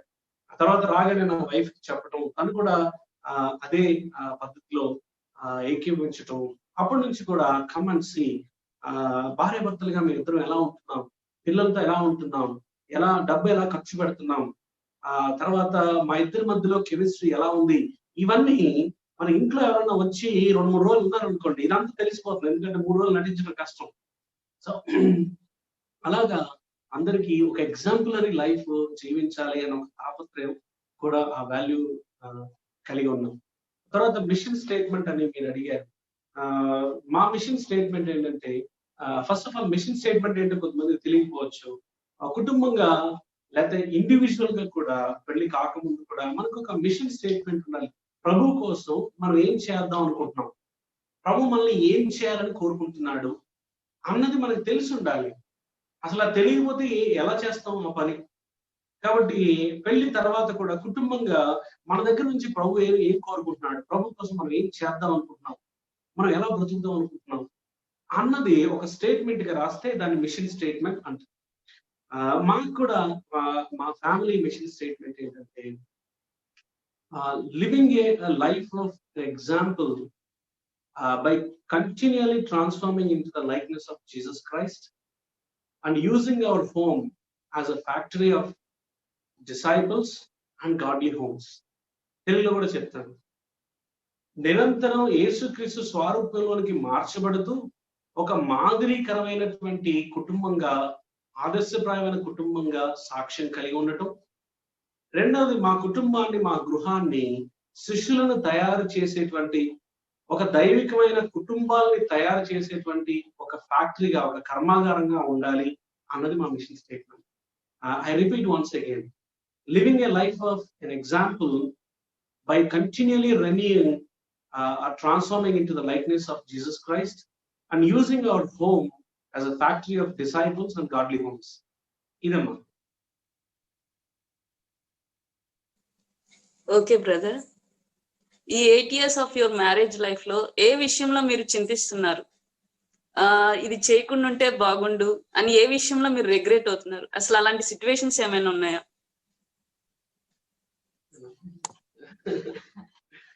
ఏ విషయం అయితే చేయకూడదంటే, నేను ఒక భార్య వైఫ్ పాయింట్ ఆఫ్ వ్యూలో చెప్తాను. మేబీ అది చిన్నదే అనిపించవచ్చు, కానీ ఆ 8 years లో నేను నేర్చుకుంటున్నాను. ఏంటంటే, ఫర్ ఎగ్జాంపుల్, బయటికి ప్రొవిజన్స్ తెచ్చే విషయంలో, బయటికి మంత్లీ ప్రొవిజన్స్ తేయడానికి ఈ రోజు వెళ్దాము అంటే మార్నింగ్ అన్ని రాసేసి పెట్టేసేదాన్ని అనమాట. మళ్ళీ అంతే మాల్కి వెళ్ళే వాళ్ళము, ఆ పేపర్ దాని తర్వాత పెన్ కూడా తీసుకొని వెళ్ళే వాళ్ళం. ఏదైనా దొరికితే వెంటనే టిక్ పెట్టడానికి, అది ఓకే. కానీ ఏదైనా మళ్ళీ అట్రాక్టివ్ ఆఫర్ కనిపిస్తుంది కదా, అవును ఈ ఆఫర్ ఇది ఓకే, ఇది పిల్లలకి యూజ్ అవుతుంది, ఇది కూడా ఆఫర్ బాగుంది అని అట్లా అనుకొని మన రాసుకున్న లిస్ట్ కంటే తెచ్చినవి ఇంకా ఎక్కువ అయిపోయాయి. సో అట్లా ఎక్కువ చేసేవాళ్ళం అనమాట. తర్వాత అవును అనవసరంగా ఇది తెచ్చాం కదా, ఏదో ఆఫర్ లో ఉందని తెచ్చి ఎక్కువ తెచ్చేస్తే దాని ఎక్స్పైరీ డేట్ ఇంకా కొంతకాలమే ఉండేది. అది అవగొట్టడానికి తొందర చేసుకొని తినాల్సి వచ్చేది, ఆకలేసి కాదు. So those were somethings. అవును కరెక్టే, నెక్స్ట్ టైం ఆఫర్ ఉందని కాదు, కానీ మనకి నిజంగానే యూస్ఫుల్ అవుతుందా లేదా అనేది, అట్లా అది ఒకటి. దాని తర్వాత ఈవెన్ వంట చేసే విషయంలో కూడా నాకేంటంటే వేస్ట్ చేయకూడదు ఎటువంటివి, కొంచెం కూడా ఏదన్నా ఉంటే ఫ్రిడ్జ్ లో పెట్టుకొని మళ్ళీ మరుసటి రోజైనా తింటాయని వేస్ట్ చేయకూడదు. అందుకే వేస్ట్ చేయకుండా ప్రభా ఎంత కావాలో, ఇప్పుడు ఇంతమంది ఉన్నాము, మాకు కావాల్సినంతే వండుకోవడానికి. మార్నింగ్ నుంచి ఎవ్రీడే ఎక్కువగా మార్నింగ్ నా ప్రేయర్ ఏముంటదంటే, కిచెన్ లో ఏది స్టార్ట్ చేసినా ప్రభా వేస్ట్ గా నేను డస్ట్బిన్ లో పడేయకుండా సాయించే. లిటరల్లీ అంటే పెళ్ళైన ఫస్ట్ డే నుంచి అలా కాదు, కానీ రోజులు జరుగుతున్న కొద్ది దేవుడు నాకు అలా చేశారనమాట. ఒక ఆంటీ నాకు చెప్పారు, అమ్మ హెప్సీ, మనము విమెన్ గా, స్త్రీలంగా రోజు పొద్దున్నే మన ప్రార్థన, గాడ్ గివ్ మీ ప్రూడెన్స్ వివేచన, దేవా నాకు వివేచన ఇవ్వు. అంటే భర్తను చూసుకునే విషయంలో అయినా, పిల్లల్ని చూసుకునే విషయంలో అయినా, ఇంట్లో పని చేసుకునే దాంట్లో అయినా ఆ ప్రేయర్ నాకు నేను ప్రభా వివేచన ఇవన్నీ చేసింది వేస్ట్ అవ్వకుండా. సో ఆ విషయం ఎక్కువ వేస్ట్ అయితే మాత్రం చాలా రిగ్రెట్ అయ్యేదాన్ని, అనవసరంగా చేశాను. తర్వాత మళ్ళీ నాకు నేనే పనిష్ చేసుకునేదాన్ని. ఎట్లా అంటే ఈ రోజు ఇంత వేస్ట్ అయింది ఎట్లా అని కొన్నిసార్లు నాకు గుర్తుండి 1-2 సందర్భాల్లోనే అట్లా అనమాట. ఎక్కువ అన్నం వాసన వచ్చి అట్లా ఇప్పుడు నేను ఇది పడేసా కాబట్టి ఇంత అన్నానికి ఇంకొక 2 పూటలు నేను తినకూడదని నాకు నేను పనిష్ చేసుకునేదాన్ని అనమాట. సో దేవుని దయ వల్ల అట్లా అది కొంచెం కొంచెం తగ్గుతూ వస్తుంది. ఆ విషయాల్లో కొన్ని రిగ్రెట్ అయ్యి సెట్ చేసుకోవడం అయింది స్నేహ నా విషయానికి. నేను కూడా ఒక రోజు 2 మేజర్ విషయాలు చెప్తాను. ఒకటి ముఖ్యంగా డబ్బులు ఖర్చు పెట్టే విషయంలో, అంటే కువైట్లో అక్కడ ఉండేవాళ్ళు, గల్ఫ్ వైఫ్, తర్వాత చాలా మంచి జీవితం. సో డబ్బులు ఎక్కువ ఉన్నప్పుడు చేతులు దురద పెడతా ఉంటాయి. సో అలాంటి సందర్భాల్లో పెళ్ళైన కొత్తలో, అప్పుడే పెళ్ళయింది, ఇక్కడే ఉన్నాను, ఒక 1 వీక్ 10 days అయిందేమో, కాల్ వచ్చింది, మీరు మీ కప్పులు లక్కీ డ్రాలో తేలేరండి, మీకు ఒక సర్ప్రైజ్ గిఫ్ట్ ఉంది రావాలని హోటల్కి పిలిచారు. హోటల్కి వెళ్తే వాళ్ళకి బ్రెయిన్ వాష్ చేసి కంట్రీ క్లబ్ అని ఒకటి ఉంది, దానికి లైఫ్ టైం మెంబర్షిప్ అండి, మీకు చాలా అడ్వాంటేజెస్ ఉంటాయి, అవి ఉంటాయి అని చెప్పారు. మొత్తానికి అప్పుడే పెళ్ళయింది, కొత్త పెళ్లి కొడుకుని, భార్య పక్కనే ఉంది, మా బావమరిది కూడా పక్కనే ఉన్నాడు. సో 35,000 ఇమీడియట్ గా కార్డు తీసి వెంటనే పే చేశాను. ఇప్పటి వరకు దాన్ని 8 సంవత్సరాల్లో అసలు ఎప్పుడు వాడింది కూడా లేదు. కానీ ఈ రోజు వరకు మేము ఇద్దరం రిగ్రెట్ అవుతూ ఉంటాం, ఎందుకు 35,000 పెట్టాము, పైగా అక్కడ ఉంటూ ఇక్కడ కంట్రీ క్లబ్కి ఎందుకు. అఫ్ కోర్స్ ఇప్పటికీ వ్యాలిడిటీ ఉంది, కావాలంటే వాడుకోవచ్చు, కానీ ప్రభు మీద ఆధారపడకుండా ఇంత ఖర్చు పెట్టేటప్పుడు ఆయన అనుమతి లేకుండా చేసిన పొరపాటు అది నా జీవితాంతం గుర్తుంటుంది. దాని గురించి ఒక రిగ్రెట్ ఉంది, అలా చేయకుండా ఉండాల్సింది అని. మనం డబ్బులు ఖర్చు పెట్టి ఇప్పుడు కూడా అప్పుడప్పుడు చిన్న చిన్న విషయాల్లో ఎప్పుడన్నా అక్కడ ఉన్నప్పుడు రెస్టారెంట్కి వెళ్ళి మరి ఎక్కువ ఆర్డర్ చేసి తినలేక ఎక్కువ బిల్ కట్టేటప్పుడు కూడా ఆ రిగ్రెట్ ఉండేదన్నమాట. దేవుడు మనల్ని ప్రేమించిస్తున్న డబ్బును మనం ఇంత వృధా చేస్తున్నాం, ఎక్కువ తినేస్తున్నాం అని కొన్ని సందర్భాల్లో అనిపించింది. ఇంకొకటి చర్చ్ ఇష్యూస్ కి సంబంధించి, సంఘ విషయాలకు సంబంధించి ఒకరిద్దరి గురించి ఎక్కువ మాట్లాడుకునే వాళ్ళు అనమాట. అతను ఇలా ఉంటున్నాడు, ఇలా చేస్తున్నాడు, అక్కడ ఉన్న చర్చ్ లీడర్ గురించి చాలా ఎక్కువగా తప్పుగా నాలాంటి వాళ్ళు కొంచెం బాధ్యతగా ఉన్న వాళ్ళతో కలిసి ఫోన్లో గంటలు గంటలు మాట్లాడే వాళ్ళం. ఎందుకు ఇలా చేస్తున్నాడు, ఇలా మోసం చేస్తాడు, లేకపోతే ఇలా చెప్తే ఇలా అన్నాడేంటి, తను అనుకున్నదే నెగ్గాలంటున్నాడేంటి అని రకరకాలుగా మరి ఆ విషయాలు జరిగిపోయింది మళ్ళా ఎత్తుకొని గంటల తరబడి ఫోన్ లో మాట్లాడేవాళ్ళు, చాలా బిల్లు కట్టేవాళ్ళు. ఒకసారి నాకు కంపెనీ ఫోన్ ఉండేది అనమాట, అంటే కొంత లిమిట్ వరకు వాళ్ళు పే చేసేవాళ్ళు, దానికంటే బియాండ్ అవుతే నా సాలరీలో కట్ అవుతుంది. కొన్ని నెలలు నా జీతం కట్ అవుతూ వచ్చింది, వచ్చింది, ఎందుకు అవుతుందిలే ఏదో అనుకున్నాను. తర్వాత కనుక్కుంటే నా ఫోన్ బిల్లు వల్ల నేను జీతం చాలా కట్ అయిపోతా వచ్చేది అన్నమాట. ఎందుకు కారణం ఏంటంటే ఏదో పరిచర్య కోసం ఎక్కువ వాడిందో, పేదలను పరామర్శించడానికో, ఇంకో వాక్యం చెప్పడానికో కాదు. ఈ బ్యాక్ బైటింగ్, ఈ గాసిపింగ్ గురించి అటు ఆరోగ్యం పాడైంది, అటు డబ్బులు నష్టమైంది, అటు నా వ్యక్తిగతమైన జీవితము ఇష్టమైంది. అంటే ఆ దేవుని కృపను పొందలేకపోయేవాడిని, ఆరోగ్యం అనిపించేది. సో కొన్ని రోజులు గడిచిన తర్వాత అది తెలిసి వచ్చింది, ప్రభు చెప్పాడు, నువ్వు ఇమీడియట్ గా చేయాల్సింది 2 పనులు ఉన్నాయి. ఏంటంటే ఒకటి, ఈ గాసిప్ అండ్ బ్యాక్ బైటింగ్ ఆపేసే ఇమీడియట్ గా. నెంబర్ 2, ఎవరితో అయితే ఇలా గాసిప్ బ్యాక్ బైటింగ్ అయితే ఎవరు ఇలా రెచ్చగొట్టి మాట్లాడుతున్నారో వాళ్ళని కూడా కట్ చేయమని చెప్పారు. ఈ 2 పనులు చేశాను. దానివల్ల ప్రభు సహాయం చేశారు దాని నుంచి బయటపడటానికి. ఆ విషయంలో దాదాపు 1-2 సంవత్సరాలు నేను అలా చేయకుండా ఉండాల్సింది. ఎందుకు చేశాను, మంచి చేద్దాం అనుకుంటే నేను నష్టపరుచుకున్నాను. ఒక దెబ్బకి 2 పిట్టలు అన్నట్టు సాతాను అటువైపు వారిని, ఇంకొక వైపు ఏదో దాన్ని సరిచేద్దాం అనుకుంటున్న మమ్మల్ని 2 రకాలుగా దెబ్బతీస్తారు. తెలిసి వచ్చింది. ఆ విషయంలో రిగ్రెట్ ఉంది. ఎప్పటికైతే తెలిసినవి ప్రాముఖ్యమైనవి. Nice brother. కానీ సిస్టర్ మీరు వైఫ్ కి ఒక మంచి టిప్ మాత్రం ఇచ్చారు. Thank you so much. మీరు మీ గృహాన్ని దేవుని పరిచర్య కోసం ఎలాగా ఉపయోగించారు?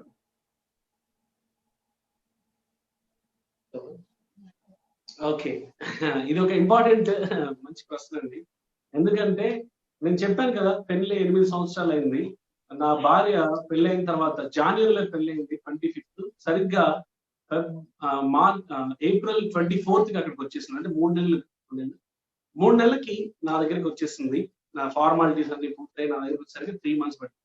అప్పటి నుంచి కూడా ఫస్ట్ నేను ఉండే ఇల్లు చాలా చిన్నగా ఉండేది, అయినా కూడా దానికి విజిటర్స్ ఎక్కువ ఉండేవాళ్ళు, బ్రదర్స్ సిస్టర్స్ వస్తూ ఉండేవాళ్ళు. దేవుని యొక్క వాక్యం మన గృహంలో వినపడేది, చర్చ్ మీటింగ్స్ అప్పుడప్పుడు జరుగుతూ ఉండేవి. మేమందరం కూడా ఆ యవనస్తులతో పాటు కలిసి ఎంతో టైం గడిపేవాళ్ళం. వాళ్ళు శిష్యులుగా తయారు చేయడానికి వాక్యాన్ని వివరించి చెప్పేవాళ్ళం, జీవిస్తూ చూపించే వాళ్ళము, కలిసి వంట చేసుకునే వాళ్ళం, రకరకాల వెరైటీస్ పిండి వంటలు కూడా చేసుకునే వాళ్ళం. తర్వాత వాళ్ళలో ఒకటిగా యేసు ప్రభు ఏ రీతిగా అయితే శిష్యుల్లో ఒకటిగా కలిసిపోయి వాళ్ళకి ఎలా బోధించాడో ఆయనే మా మాదిరి.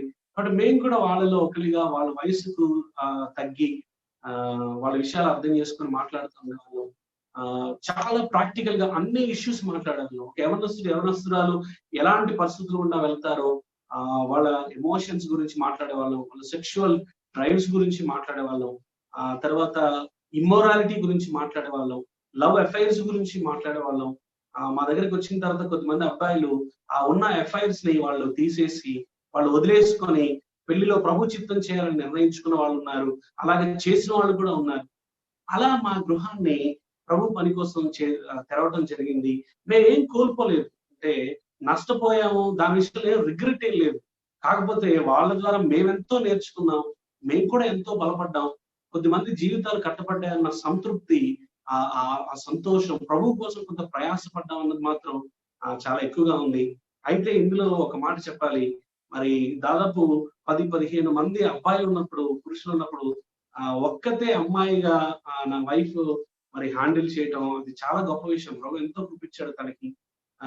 తను అన్ని చూసుకునేది. ఒకసారి ఎవరైనా సిక్ అయిపోతే మరి క్యాంప్ లో వాళ్ళు చూసుకోవడానికి అవకాశం ఉండేది కాదు, కాబట్టి వీలైతే క్యాంప్కి వెళ్ళేవాళ్ళం, లేదంటే వాళ్ళే వచ్చి ఉండేవాళ్ళు. మనకి మన సర్కిల్లోనే నర్సులు ఉండేవాళ్ళు కాబట్టి వాళ్ళు వచ్చి సలైన్లు పెట్టేవాళ్ళు. నేను ఆఫీస్కి వెళ్ళిన ఇంట్లో వాళ్ళకి వండి పెట్టడం, ఆ ఫీవర్ అయితే దానికి తగ్గట్టు ఫుడ్ వండి పెట్టడం, వాళ్ళ దగ్గర నుంచి చూసుకోవడం అంతా నా వైఫే చేసేది.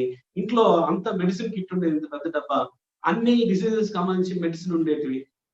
మెడికల్ ఫ్యామిలీలో తను ఎదగటం వల్ల ఆ మెడిసిన్ కూడా కొంచెం తెలిసి ఉండటం వల్ల వాళ్ళకి ఏం కావాలో అది ఇచ్చేది అనమాట. ఈ రీతిగా గృహాన్ని ప్రభు కోసం తెరిచాము. మీరందరూ కూడా చేయొచ్చు, మీకు భాగస్వామ్యాలు తీస్తే ఎంతో పని చేయొచ్చు మన గృహాన్ని ఉపయోగించుకొని. సో అలా చేయటానికి అదేంటో తెలియదు, ప్రభు సహాయం చేశాడు. దానివల్ల మాకెంతో మేలు జరిగింది, ఆశీర్వదించబడ్డాం. మా పిల్లలు కూడా అందరితో చిన్నప్పటి నుంచి కలిసిపోవటం అలవాటైంది. వాళ్ళు కూడా ఇప్పుడు కొత్త పాత అని భేదం లేదు, ఎవరు కనిపించినా పలకరిస్తారు. అట్లా వాళ్ళు కూడా ఎదగటానికి మా ఓపెన్ హోమ్ సహాయపడింది. నువ్వు కూడా యాడ్ చేస్తావు?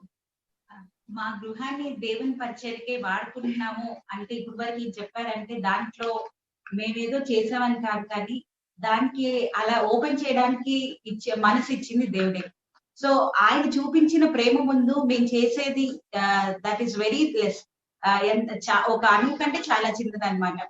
కాబట్టి ఎక్కువ యంగ్ బాయ్స్ వచ్చేసి వాళ్ళలో జరిగే మార్పు, ఆ ట్రాన్స్ఫర్మేషన్ చూస్తే చాలా ఛాలెంజింగ్ గా అనిపించేది. ఇంకా చెయ్యాలి, ఇంకా ప్రభు కొరకు ఎవరెవరైతే ఉన్నాం, ఎందుకంటే ఎక్కువ శాతం చర్చిలో 4-5 గంటలు మాత్రమే ఉంటాం.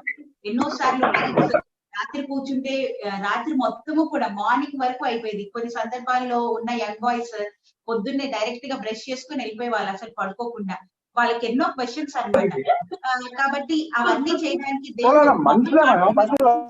We are feeling blessed.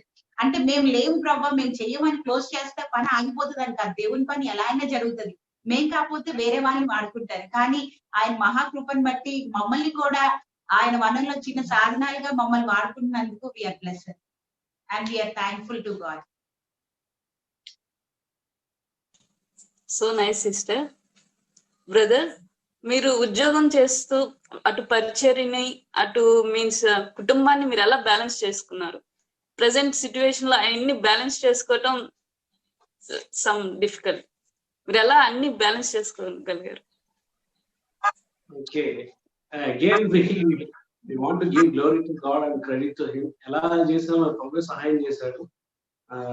అయితే కొంత త్యాగం అయితే ఉండక తప్పదు. ప్రభు సేవ అంటేనే పరిచయం అంటేనే త్యాగం. సో త్యాగం లేని సేవకు విలువ లేదు, నాణ్యత లేదు. కాబట్టి కొంత టైం మరి ఫ్యామిలీతో ఉండేది, ఎక్స్టెండ్ చేసుకోవాల్సి వచ్చేది. ఎప్పుడైనా ఆఫీస్ అయిపోగానే ఇంటికి వచ్చిన వెంటనే ఎక్కడైనా బయటికి వెళ్దాం అనుకునే సందర్భంలో అప్పుడే ఏదో కాల్ రావడం, ఎవరినో అర్జెంట్ గా విజిట్ చేయాల్సి రావడం, ఇద్దరం వెళ్ళగలిగినైతే వెళ్ళేవాళ్ళం. లేదంటే మరి అప్పుడు నేను అటు బయలుదేరుతూ నా వైఫ్ చెప్పాల్సి వచ్చేది, ఇప్పుడు నేను వెంటనే రాలేను, 1 hour పడుతుంది, పలానా వ్యక్తిని కలిసి రావాలి అర్జెంట్ ఇష్యూ అన్నప్పుడు తను కూడా దాన్ని సహకరించడం, ఒప్పుకోవటం, అలాగే త్యాగం లేకుండా అయితే లేదు. దీనికి నా వైఫ్ సహకారం ఎంతో ఉంది. తను అన్ని అడ్జస్ట్ చేసుకోవడం, ఒకవేళ నేను లేకుండా తన ఇంటిని మేనేజ్ చేయగలగటం, వచ్చిన వారిని చూసుకోవటం, షీ కెన్ డూ దట్. తర్వాత ఎట్టి పరిస్థితుల్లో ఎంత బిజీగా ఉన్నా కూడా చూడండి, మేము ఫ్యామిలీ టైం ఫ్యామిలీకి పెట్టుకునే వాళ్ళం. అక్కడైతే చర్చ్ విషయానికి వస్తే ఫ్రైడే ఉండేది, థర్స్డే కొంచెం బిజీగా ఉండేవాళ్ళం, వారంలో 2 మీటింగ్స్ జరిగేవి. మిగతా టైంలో క్యాంప్స్ కి వెళ్తా ఉండేవాళ్ళం సువార్త ప్రకటించడానికి. ఇలా ఉండేది. అట్ ద సేమ్ టైం పిల్లలతోటి, వైఫ్ తోటి సమయాన్ని మాత్రం అలా రిజర్వ్ చేసి పెట్టుకునే వాళ్ళం, దొరికించుకుని ఉండేవాళ్ళం. ఒకవేళ 3 days హాలిడేస్ వచ్చాయి అనుకోండి, మాకు 2-3 సందర్భాలు అలా 3 days వస్తాయి. వచ్చినప్పుడు ఆ 2 days చర్చ్ ప్రోగ్రామ్స్, ఆ తర్వాత ఇంట్లో దేవుని బిడ్డలతో బిజీగా ఉన్నా, ఆ 3rd day మాత్రం రిజర్వ్ చేసి పెట్టుకునే వాళ్ళం. అది మా ప్రైవేట్ టైం. మేము కూడా సరదాగా పిక్నిక్ కి వెళ్ళేవాళ్ళం. అయితే మేము 4 వెళ్ళేవాళ్ళం, వేరే వాళ్ళతో కలిసి వెళ్ళేవాళ్ళం. సరదాగా బస్సులో ట్రావెల్ చేయడం పిల్లలకి ఇష్టం కాబట్టి బస్సు ఎక్కి ఎంత దూరం అది చివరి స్టాప్ కి వెళ్ళి మళ్ళీ అక్కడ టికెట్ కొనుక్కొని అదే బస్సులో వెనక్కి వచ్చేవాళ్ళం. అలాగే we used to have our own fun. ఇంట్లో కలిసి ఆడుకునే వాళ్ళం. We have some home games. ఆ గేమ్స్ ఆడుకునే వాళ్ళం. సరదాగా సరదాగా నవ్వుకుంటాం. ఇంట్లో ఎప్పుడు ఆ జాయ్ఫుల్ అట్మాస్ఫియర్ ఉండాలనేది, ఒకరి మీద ఒకరు జోకులు వేసుకుంటాం. సో ఆ టైం మాత్రం నాకు కేటాయించుకునే వాళ్ళం, దగ్గర పెట్టుకునే. ఎందుకంటే దేవుని పని కుటుంబాన్ని తాకట్టు పెట్టి మరి చేసేది కాదు. అంటే త్యాగం ఉంటుంది, కానీ దీన్ని వదిలేసి చేసేది కాదు. That's what we believe. So మేమిద్దరం అన్యోన్యంగా ఆరోగ్యంగా ఉంటేనే దేవుని పని ఎఫెక్టివ్ గా చేయగలం అనేది వాస్తవం. కాబట్టి అలాగా ఉండేది. అయితే త్యాగం కూడా లేకపోలేదు, టైం కేటాయించాల్సి వచ్చేది. కొద్దిమందికి అనుమానంగా కూడా ఉండేది, ఏంటి వీళ్ళు ఎప్పుడు జనాలు ఉంటారు ఇంట్లో, లేకపోతే వీళ్ళు బయటకు వెళ్తారు, మరి వీళ్ళకి ప్రైవేట్ టైం ఎప్పుడు ఉంటది అన్నట్టు ప్రశ్నలు కూడా అడిగేవాళ్ళు. కొంచెం కించపరిచేటట్టు కూడా అడిగేవాళ్ళు. అయినా కూడా మరి మా టైం మాకు ఉండేది. End of the day we both are very much happy. At the same time we could see some fruit. ఒక నాణ్యమైన శిష్యులు తయారవుతుంటే చూసినప్పుడు సంతోషంగా ఉండే, దైవికమైన కుటుంబాలుగా కట్టబడుతూ ఉంటే అంతకంటే తృప్తి ఉంది. సో ఈ రీతిగా బ్యాలెన్స్ చేయడానికి ప్రభు సహాయం చేశాడు. దీనిలో మరి భార్యగా తన పాత్ర ఎంతో ఉంది. I need to really appreciate her in this regard. Thank you. ఒక భార్యగా నేను చెప్పాలంటే ఆనెస్ట్ గా మ్యారేజ్ అయిన కొత్తలో కొన్నిసార్లు నేను డిస్కరేజ్ అయిపోయేదాన్ని అనమాట. ఎట్లా వీకెండ్స్ ఇట్లా వస్తే మనకి ఎట్లా ఉండేది టైం అనేసి అట్లా అన్నప్పుడు. కానీ ఎప్పుడు నేను బయటికి చూపించలేదు, కానీ భయం ఉండేది, ప్రభా నీ బిడ్డల దగ్గర నీ బిడ్డల్ని సర్వ్ చేయాలి అని. ఒక కార్నర్ ఆఫ్ మై హార్ట్ మా ప్రైవేట్ టైం ఎక్కడ ఉంటుంది, అది మ్యారేజ్ అయిన కొత్తలో. అప్పుడు నేను ఇందాక చెప్పాను కదా ఆంటీకున్న ఆంటీ వాళ్ళ ఫ్యామిలీ నాకు ఇన్స్పిరేషన్ అని. ఆ టైంలో ఆంటీ వాక్యం ఏంటంటే తను దాంట్లో చెప్పారనమాట, ఒక్కొక్కసారి నాకు నా భర్తతో ప్రైవేట్ టైం లేదని బాధపడుతుంటే God put a thought in my heart. దేవుడు నాకు ఒక ఆలోచన ఇచ్చారు, ఎంత మందితో నీ భర్త మాట్లాడుతా ఉన్నా, ఎంత మందితో మినిస్ట్రీ చేస్తా ఉన్నా, ultimately your husband is yours. నీ భర్త నీ వాడే, ఎంత అయినా లాస్ట్ కి మీ ఇద్దరు ఒకటి. So you are one flesh, you are having that unity అనేసి. అప్పుడు నాకు అనిపించింది అంతే కదా, ఎంత డ్యూటీకి వెళ్ళేసి వచ్చినా, ఎంత పరిచయం చేసినా ఆఖరికి మేమిద్దరం ఒకటి, మేమిద్దరం ఒక శరీరం. సో మా ఇద్దరి మధ్యలో ఉండే జాయ్ ఎవరు తీసేయలేరు. అప్పుడు దేవుడు కూడా నాతో ఎలా మాట్లాడారంటే, అవును అంటే ఎటువంటి మినిస్ట్రీలో లేకుండా కంప్లీట్ టైం డ్యూటీ తర్వాత ఇంట్లోనే గడిపే కపుల్స్ ఉన్నారు. కానీ ఎన్నో సార్లు మిస్అండర్స్టాండింగ్ తో ఒకరినొకరు మాట్లాడకుండా కొన్ని రోజులు గడిపేస్తారు కదా.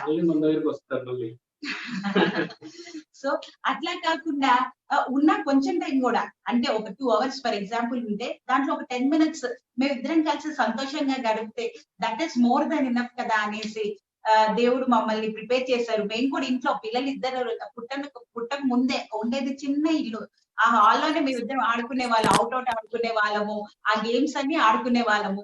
దాని తర్వాత ఒకరి మీద ఒకళ్ళు జోక్స్, అంటే కించపరిచే జోక్స్ కాదు, హెల్దీ హ్యూమర్ ఉండేది అనమాట.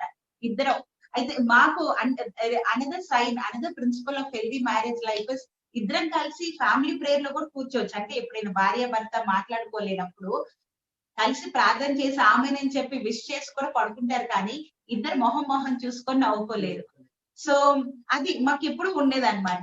We will laugh. దాని తర్వాత పిల్లలు వచ్చినా కూడా ఆ ఏజ్ పిల్లలు, అంటే పాప 7 years, బాబు 5 years, ఆ ఏజ్ కి సంబంధించి వాళ్ళ గేమ్స్ వాళ్ళ ఏజ్ తో సంబంధం అంటే మాకు ఉండేది. అంటే ఒక మదర్ గా అంటే వాళ్ళకి ఎప్పుడు కూడా మనసులో రాకూడదు డాడీ చాలా బిజీ, నాన్న బిజీ, మాతో టైం గడపరు, ఎప్పుడు డ్యూటీ మినిస్ట్రీ అన్న ఆలోచన వాళ్ళలోకి వెళ్ళకూడదు అనేసి. దాని తర్వాత నిజంగా దేవుని దయ వల్ల పిల్లలు కూడా మాకు ఎంతో సహకరిస్తారు. ఎస్పెషల్లీ కోవిడ్ టైంలో జూమ్ మీటింగ్స్ చాలా ఉన్నాయి అనమాట. ఒక్కొక్కసారి మార్నింగ్ 4:30 నుంచి, ఎందుకంటే కువైట్ లో ఉన్నప్పుడు ఈ టైం ఇక్కడ 7, అయితే అలా రోజంతా ఉంటే పాప బాగా అర్థం చేసుకుంటుంది. పాప 7 years అయినా తనకు చెప్పేవాళ్ళ హ్యాపీ రేపు మార్నింగ్ ఈ మీటింగ్ ఉంది నాన్న అంటే, ఒక్కొక్కసారి ఇద్దరం అటెండ్ అవ్వాల్సి వచ్చినప్పుడు అంటే దానికి కావాల్సి ఇంకా ముందే లేచిపోయి దానికి బ్రేక్ఫాస్ట్ లంచ్ ఏమేం కావాలో రెడీ చేసి పెడితే ఆ పిల్ల ఎంతో చక్కగా మమ్మల్ని ఇంకా డిస్టర్బ్ చేయరు, మీటింగ్ ఉంది కదమ్మా అని చేసుకోవడము. అట్లా దేవుడే ప్రిపేర్ చేశారు. అంటే మేమేదో మా శక్తి అని కాదు, గాడ్ ప్రిపేర్డ్ దెమ్. అలా వాళ్ళు మాకు కోఆపరేట్ చేయడం, మేము కలిసి ఉన్నప్పుడు అమ్మ మనము ఈ లోకంలో జీసస్ గురించి ఉన్నాము, మనము నాన్న జీసస్ పని చేస్తే మనము నాన్న కోఆపరేట్ చేస్తే మనకు కూడా గిఫ్ట్ వస్తుంది హెవెన్ కి వెళ్ళిన తర్వాత అని అంటే అది వాళ్ళకి ఎంతో ఎక్సైటింగ్ గా ఉంటది. అంటే హెవెన్ కి వెళ్తామా అని హ్యాపీ ఏం చేసిందని మా పాప, అమ్మ హెవెన్ కి వెళ్ళినప్పుడు ఈ గ్రీటింగ్ కార్డ్ ఇవ్వమా నేను జీసస్ కి ఇస్తాను, ఒక గ్రీటింగ్ కార్డ్ చేసి పెట్టింది. అంటే ఆ ఏజ్ లో ఉన్న వాళ్ళకి అట్లా we're having our time. So like this దేవుడు మాకు సహాయం చేస్తున్నారు. మీటింగ్స్ జరుగుతున్నప్పుడు ఒకసారి మా అమ్మాయి ఇలా చెప్పిందండి, ఏమంటే రెగ్యులర్ గా ఉన్నాయి, మేము కొన్ని కోర్సెస్ చేస్తున్నాము, తర్వాత కొన్ని సెమినార్స్ అటెండ్ అయ్యే వాళ్ళం, కొన్నిసార్లు మాట్లాడాల్సి వచ్చేది ఇలా మా జూమ్ లో. అలా వచ్చినప్పుడు ఇలా రెగ్యులర్ గా ఉంటున్నప్పుడు మేము అంటా ఉండేవాళ్ళం, సారీ నాన్న ఈ రోజంతా మేము మీతో గడపలేకపోయాము అది. ఈ సందర్భంలో ఎప్పుడో ఒక మాట ఉంది నా కూతురు, ఏమంటుంటే అమ్మ మరి మీరు మాతో టైం స్పెండ్ చేయట్లేదని, మీరు మీటింగ్స్ ఏవి మిస్ కావద్దు, అన్ని మీటింగ్స్ అటెండ్ అవ్వండి, మేము కోఆపరేట్ చేస్తాం, మేము అడ్జస్ట్ అవుతాం అని అనింది అనమాట. So that was really amazing to us. దానికి ఆ మనసు ఇచ్చినందుకు తల్లిదండ్రులు ఎంతో గర్వపడ్డాం. అలాగా పరిచర్యను కుటుంబాన్ని బ్యాలెన్స్ చేయడానికి ప్రభు సాయం చేశారు. మీరు కూడా ఎవరన్నా ఇక్కడ ప్రభు పనిలో ఉంటే మీ కుటుంబాన్ని తాకట్టు పెట్టి చేసేంత సేవ కాదు, కానీ కుటుంబానికి కూడా సరైన టైం ఇవ్వాలి, అన్ని అక్కడ చూసుకోవాలి. అక్కడ ఆరోగ్యకరంగా ఉంటే మన సేవ కూడా ఆరోగ్యకరంగా ఉంటుంది. అట్ ద సేమ్ టైం సేవ చేస్తే దేవుని పని అంటే మనకి టైమే ఉండదు అని అనుకొని ఇంట్లో ఉండి కూడా హెల్దీగా లేని కుటుంబాలు ఎన్నో ఉన్నాయి. మీరు ఎప్పుడు ఇంటికి ఎవరో ఒకరు వస్తూ ఉంటారు, మీకు ప్రైవేట్ టైం ఎలా ఉంటుంది అని ప్రశ్నించిన వాళ్ళే వాళ్ళిద్దరు భార్య భర్తల్లో అసమాధానం వచ్చినప్పుడు మళ్ళీ మాకు ఫోన్ చేసి చెప్పడం, లేదా మా దగ్గరికి వచ్చి కౌన్సిల్ తీసుకోవడం ఇలా కూడా జరిగింది. సో ఎంత టైం స్పెండ్ చేసాం అనేది కాదు, టైం ఎలా స్పెండ్ చేస్తున్నాం క్వాలిటీ అనేది important. Very nice brother, very nice. మీరు మీ పిల్లల్ని గాడ్లీగా ఎలా పెంచగలుగుతున్నారు, దేవుని యందు భయభక్తులుగా ఎలాగ, అంటే కిడ్స్ కదా వాళ్ళు, మరి మీరు చెప్పినవన్నీ వాళ్ళు అర్థం చేసుకోగలుగుతున్నారా? మాకు కొంచెం షేర్ చేయండి. వాస్తవంగా చెప్పాలంటే అన్ని అర్థం చేసుకోలేరండి. అంటే వాళ్ళ వయసుకు తగ్గట్టే వాళ్ళు ఎంత అర్థం చేసుకోగలరో అది చేసుకుంటాము. చిన్న చిన్న ప్రిన్సిపల్స్ చెప్పొచ్చు మనం నేర్పించవచ్చు. అబద్ధం ఆడకూడదు, అబద్ధం చెప్తే అమ్మ నాన్న ఊరుకోరు. ఓకే, ఇప్పుడు వయసు పెరుగుతుంది, వాళ్ళిద్దరు అప్పుడప్పుడు కొట్టుకుంటారు, మాట్లాడుకుంటే ఓకే, కానీ కొట్టుకుంటే ఇద్దరు ఎవరో ఒకరు ఏడిస్తే ఇష్యూ మా దగ్గరికి వస్తుంది. వచ్చినప్పుడు విషయాన్ని కనుక్కొని ఇద్దరి చేత క్షమాపణ అడిగిస్తాము, సారీ చెప్పిస్తాము. వాళ్ళిద్దరు ఒకరినొకరు హగ్ చేసుకోవాలి, చేతులు పట్టుకోవాలి, కిస్ చేయాలి, ఇదంతా నేర్పించాం అనమాట. సో కొన్నిసార్లు సారీ చెప్పాల్సి వస్తుందని వీళ్ళు చేయకుండా ఉంటారు, లేకపోతే దెబ్బలు పడతానే ఉంటాయి. అది ఈ మధ్య లేటెస్ట్ ట్రెండ్ ఏంటంటే పిల్లల్ని కొట్టకూడదు, సైకాలజీ అది ఇది. But we still believe word of God. బెత్తం వాడని వాడు తండ్రి కుమారుడికి శత్రువు అవుతాడు, బెత్తము వాడిలో ఉన్నటువంటి దుష్టత్వాన్ని పారదోలుతుంది అనే సామెతలు మనం ఇలాంటి విషయాలు చదువుతుంటాం. సో వాళ్ళకి ఒక ప్రత్యేకమైన స్టిక్ ఉందన్నమాట. ఇప్పుడు వాడుతున్న స్టిక్ పేరు అయితే రెడ్మీ, దానికి పేరు కూడా పెట్టాం అనమాట, రెడ్మీ దాని పేరు. సో రెడ్మీ ఎక్కడ ఉందో అనగానే వాళ్ళకి అర్థమైపోతుంది, అలర్ట్ అయిపోతారు. సో అక్కని కొట్టాలంటే వాడు పరిగెత్తుకుంటూ వెళ్ళి తీసుకొని వస్తాడు దాన్ని, లేదు తమ్ముడికి పడతా అంటే అక్క పరిగెత్తుకుంటూ తీసుకొస్తుంది. సో చేతితో సాధ్యమైనంత వరకు కొట్టం, చేతితో ఎప్పుడైనా కొడితే మేము కూడా రిగ్రెట్ అయ్యి వాళ్ళకి సారీ చెప్తాం. వాళ్ళు హానెస్ట్ గా ఉండాలని మేము ఇష్టపడతాం. ఒక దైవజనుడు ఈ రీతిగా చెప్పాడు, నా పిల్లలు పెద్ద అయిన తర్వాత వాళ్ళు నన్ను చూసి మా నాన్నగారు చాలా పర్ఫెక్ట్ మ్యాన్ అండి అని కాదు నేను అనిపించుకోవాలనుకుంటుంది, మా నాన్న చాలా హానెస్ట్ మ్యాన్ అండి అని అనిపించుకోవాలి అని అన్నాడు. ఆ మాట కూడా నన్ను ప్రభావితం చేస్తుంది. సో మేము కూడా హానెస్ట్ గా ఉంటాం. ఎప్పుడైనా మేము పొరపాటు చేస్తే సారీ చెప్తాం, వాళ్ళిద్దరు చేతులు పట్టుకొని క్షమాపణ చెప్తాం, హగ్ చేసుకొని కిస్ చేస్తాం. ఎన్నో సందర్భాల్లో వాళ్ళిద్దరిని క్షమాపణ అడిగాం. తర్వాత పూర్ పీపుల్ కి హెల్ప్ చేయాలి అన్నది ఒకటి బాగా నేర్పించాం. ప్రతిరోజు వాళ్ళు ప్రార్థన చేస్తారు, పూర్ పీపుల్ కి బట్టలు లేవు, ఫుడ్ లేదు, ఇల్లు లేదు, జీసస్ సహాయం చేయాలని ప్రార్థన చేస్తారు. తర్వాత షేరింగ్ ఇంకోటి వాళ్ళకి నేర్పించాం. ఒకసారి ఒక సందర్భంలో కువైట్ లో ఒక అబ్బాయి నా కూతురి క్లాస్మేట్, ఆ అబ్బాయి నా భార్య దగ్గర ట్యూషన్ తీసుకునేవాడు. అది వాళ్ళు కువైట్ నుంచి ఇండియాకి వచ్చేస్తున్నారు. వచ్చేసేటప్పుడు సెండ్ ఆఫ్ చెప్పడానికి వచ్చారనమాట. వాళ్ళ ఇంటికి వచ్చినప్పుడు వాళ్ళు వెళ్ళిపోతున్నారని చెప్తే మరి మా అమ్మ ఏమో ఒక చాక్లెట్ ఇచ్చింది. చాక్లెట్ చిన్న బాల్ ఒకటి ఇచ్చింది, ఒక పాప ఉంటే. వెంటనే వీడు వెళ్ళి వాడికి చాలా ఇష్టమైన ఒక గిటార్ ఉందన్నమాట, టాయ్ గిటార్ కాదు, యాక్చువల్ గిటార్. అది తీసుకొని వచ్చి అమ్మాయికి ఇచ్చేసాడు. వాడికి అది చాలా ఇష్టం కానీ హ్యాపీగా ఇచ్చేసాడు. నేను అప్పుడు ఆఫీస్ లో ఉన్నాను. ఇంటికి రాగానే నా వైఫ్ చెప్పింది, ఇలా సాదియాకి ఆ బాల్ ఇచ్చింది, వీడేమో టాయ్ గిటార్ ఇచ్చేసాడండి అంటే. I feel really very happy. వాడికి కావాలంటే అలాంటి మనం 2-3 కొనియొచ్చు, కానీ వాడికి ఇష్టమైంది ఇవ్వగలిగాడంటే దాని నుంచి మనం కూడా నేర్చుకోవాలని తల్లిదండ్రులు మేము సంతోషపడ్డాం. సో ఎవరిని డిస్రెస్పెక్ట్ఫుల్ గా మాట్లాడకూడదు, అందరితో కలిసిపోవాలి అని ఇలాంటి కొన్ని చిన్న చిన్న విలువలు వాళ్ళకి అర్థమయ్యేటట్లు వాళ్ళకి నేర్పించాం. ఫ్యామిలీ ప్రేయర్లో వాళ్ళు కూడా ప్రార్థన చేస్తారు. అప్పుడప్పుడు కలిసి టీవీలో నలుగురు కూర్చొని కొన్ని బైబిల్ ప్రోగ్రామ్స్, బైబిల్ కార్టూన్స్ వాళ్ళతో కలిసి చూసి అవి ఎక్స్ప్లెయిన్ చేస్తూ ఉంటాము. కొన్నిసార్లు నలుగురు కూర్చొని ఫన్ వీడియోస్ కూడా చూస్తాము. అది మా సరదాగా మేము నవ్వుకునేటువంటి టైం. ఇలా ఆ పిల్లలకి కొంత మేము నేర్పించడానికి, ప్రభువుని పరిచయం చేయడానికి సహాయపడింది. నా కూతురు కూడా 5 సంవత్సరాల వయసులోనే ఒక ప్రార్థన చేసి నా వైఫ్ చెప్తే బాగుంటుంది.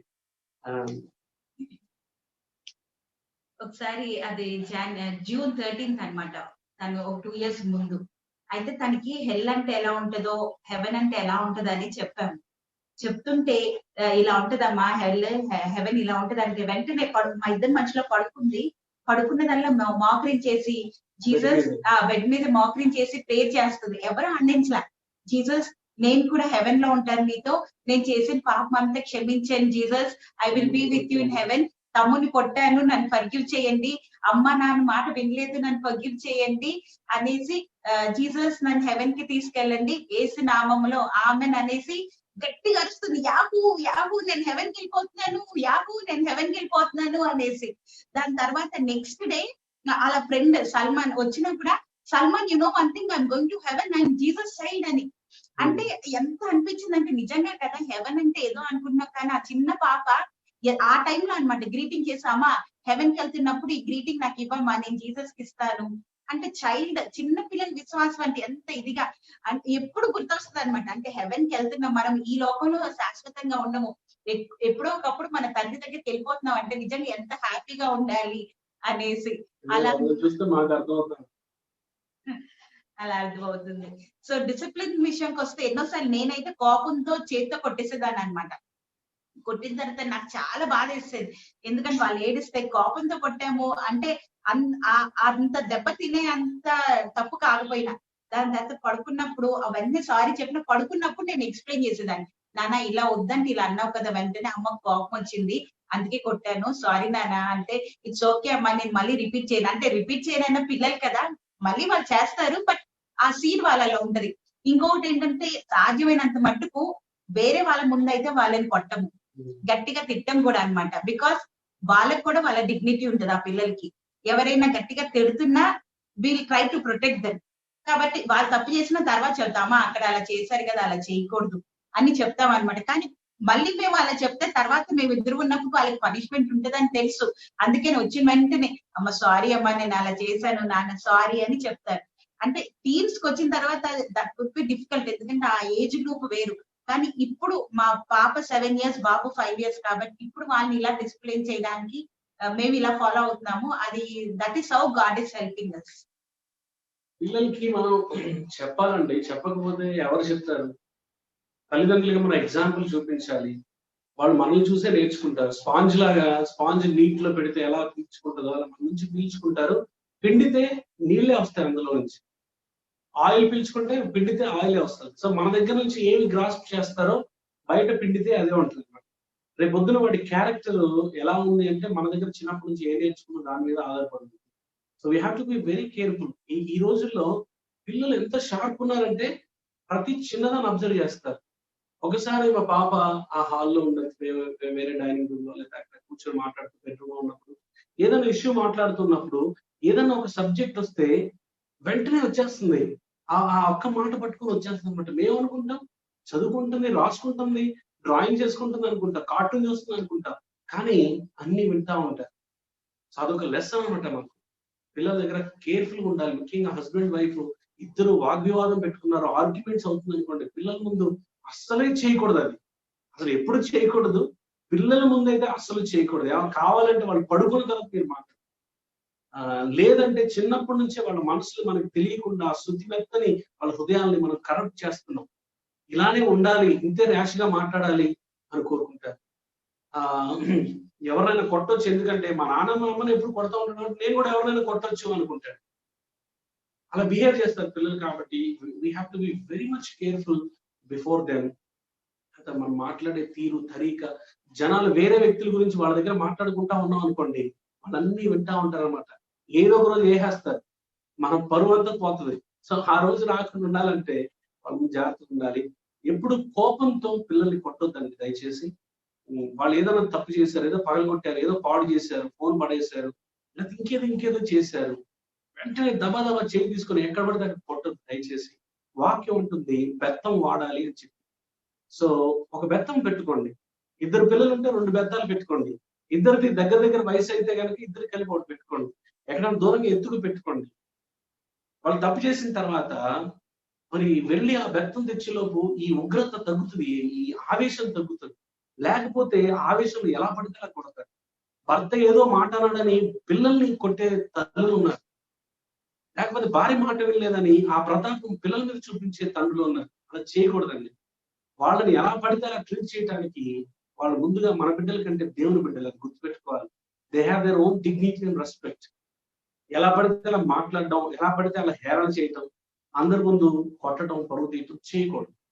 ఎప్పుడన్నా అలా చేస్తే మేము ఎలా నేర్చుకున్నాం అంటే, చేతితో కొట్టినప్పుడల్లా వాళ్ళిద్దరిని హక్ చేసుకొని వాళ్ళ కళ్ళలో చూస్తూ క్షమాపణ అడిగేవాళ్ళు.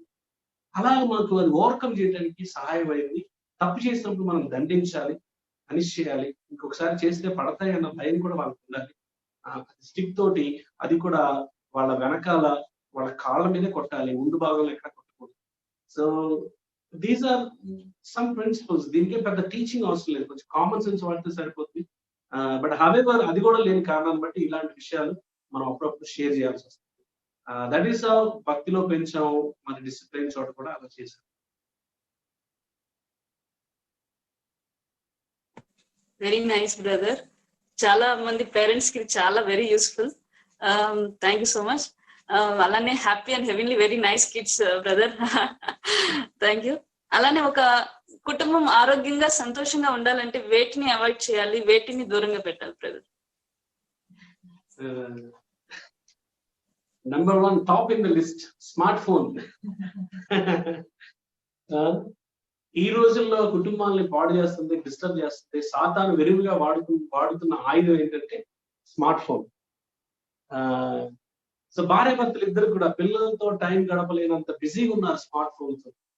ఈ సోషల్ మీడియాలో ఎంటర్టైన్మెంట్ చూసే వాళ్ళు ఒకళ్ళైతే, ఈ ఫ్లిప్కార్ట్, అమెజాన్ లో షాపింగ్లు చూసుకునే వాళ్ళు ఇంకొకళ్ళు, ఫోన్లో, వాట్సాప్ లో, టెక్స్టుల్లో గడిపే వాళ్ళు చాలా మంది ఉన్నారు. స్మార్ట్ ఫోన్ ఎలా వాడాలో, ఎంత చక్కగా వాడాలో దాని పరిమితి ఒకటి పెట్టుకోండి. పెట్టుకుంటే అది బాగుంటుంది. మేము కూడా అది ప్రాక్టీస్ చేస్తున్నాము. ఫోన్ మన భార్య భర్తల మధ్యలో శత్రువు కాకూడదు, అది ఒక డిస్టర్బెన్స్ కి దారి తీయకూడదు. అరే మనం కొనుక్కుని, మనం డబ్బులు పెట్టుకొని మనం వాడుకుంటున్న వస్తువు మన ఇద్దరి మధ్యలో గొడవలు తెస్తుందంటే దాన్ని అసలు ఇసిరి పడేయాలి కదా. అంటే కుటుంబం మధ్యలో ఉన్న పీస్ కంటే ఒక డిజిటల్ గ్యాడ్జెట్ మనకి ఎక్కువైపోతుందంటే that is something to be seriously thought of and discussed. So smartphone ఒకటి అవాయిడ్ చేయాలండి. తర్వాత కొంతమంది టీవీకి ఎక్కువ బానిసలు అవుతారు. నా విషయాన్ని నా అడ్వైస్ వస్తే ఈ రోజుల్లో చాలా స్మార్ట్ టీవీస్ వచ్చాయి. కనెక్షన్ లేకుండా ఉంటే మంచిదేమో. చాలా మీరు ఆ సీరియల్ ను తప్పించుకోవచ్చు. చూడండి, మనం కుటుంబంలో నలుగురు ఉన్నాం, భార్య బిడ్డలు పెట్టుకొని చూస్తున్నాం అనుకోండి, సరదాగా నవ్వుకునేటట్టు ఉండాలి. అంతే దాని ముందు కూర్చొని మనం ఏడవడం ఏంటంటే దరిద్రంగా ఎవడో కల్పించిన స్టోరీ, ఎవరో రాశారు, ఎవరో చిత్రీకరించారు, వాళ్ళు డబ్బులు ఇచ్చుకొని తీసుకొని నటించారు, దాని ముందు కూర్చొని ఏడవటం. ఒకసారి నేను ఇండియాకి వెకేషన్కి వచ్చినప్పుడు మా అమ్మ ఇంకొకరి తర్వాత మాట్లాడుతుంది. ఎంత సీరియస్ గా మాట్లాడుతుందంటే, ఏంటి విడాకులు ఇచ్చేసాడా, ఏం జరిగింది, ఆ అబ్బాయి అలా చేశాడా, నేను అనుకున్నా చేస్తాడని సీరియస్ గా మాట్లాడుతుంది.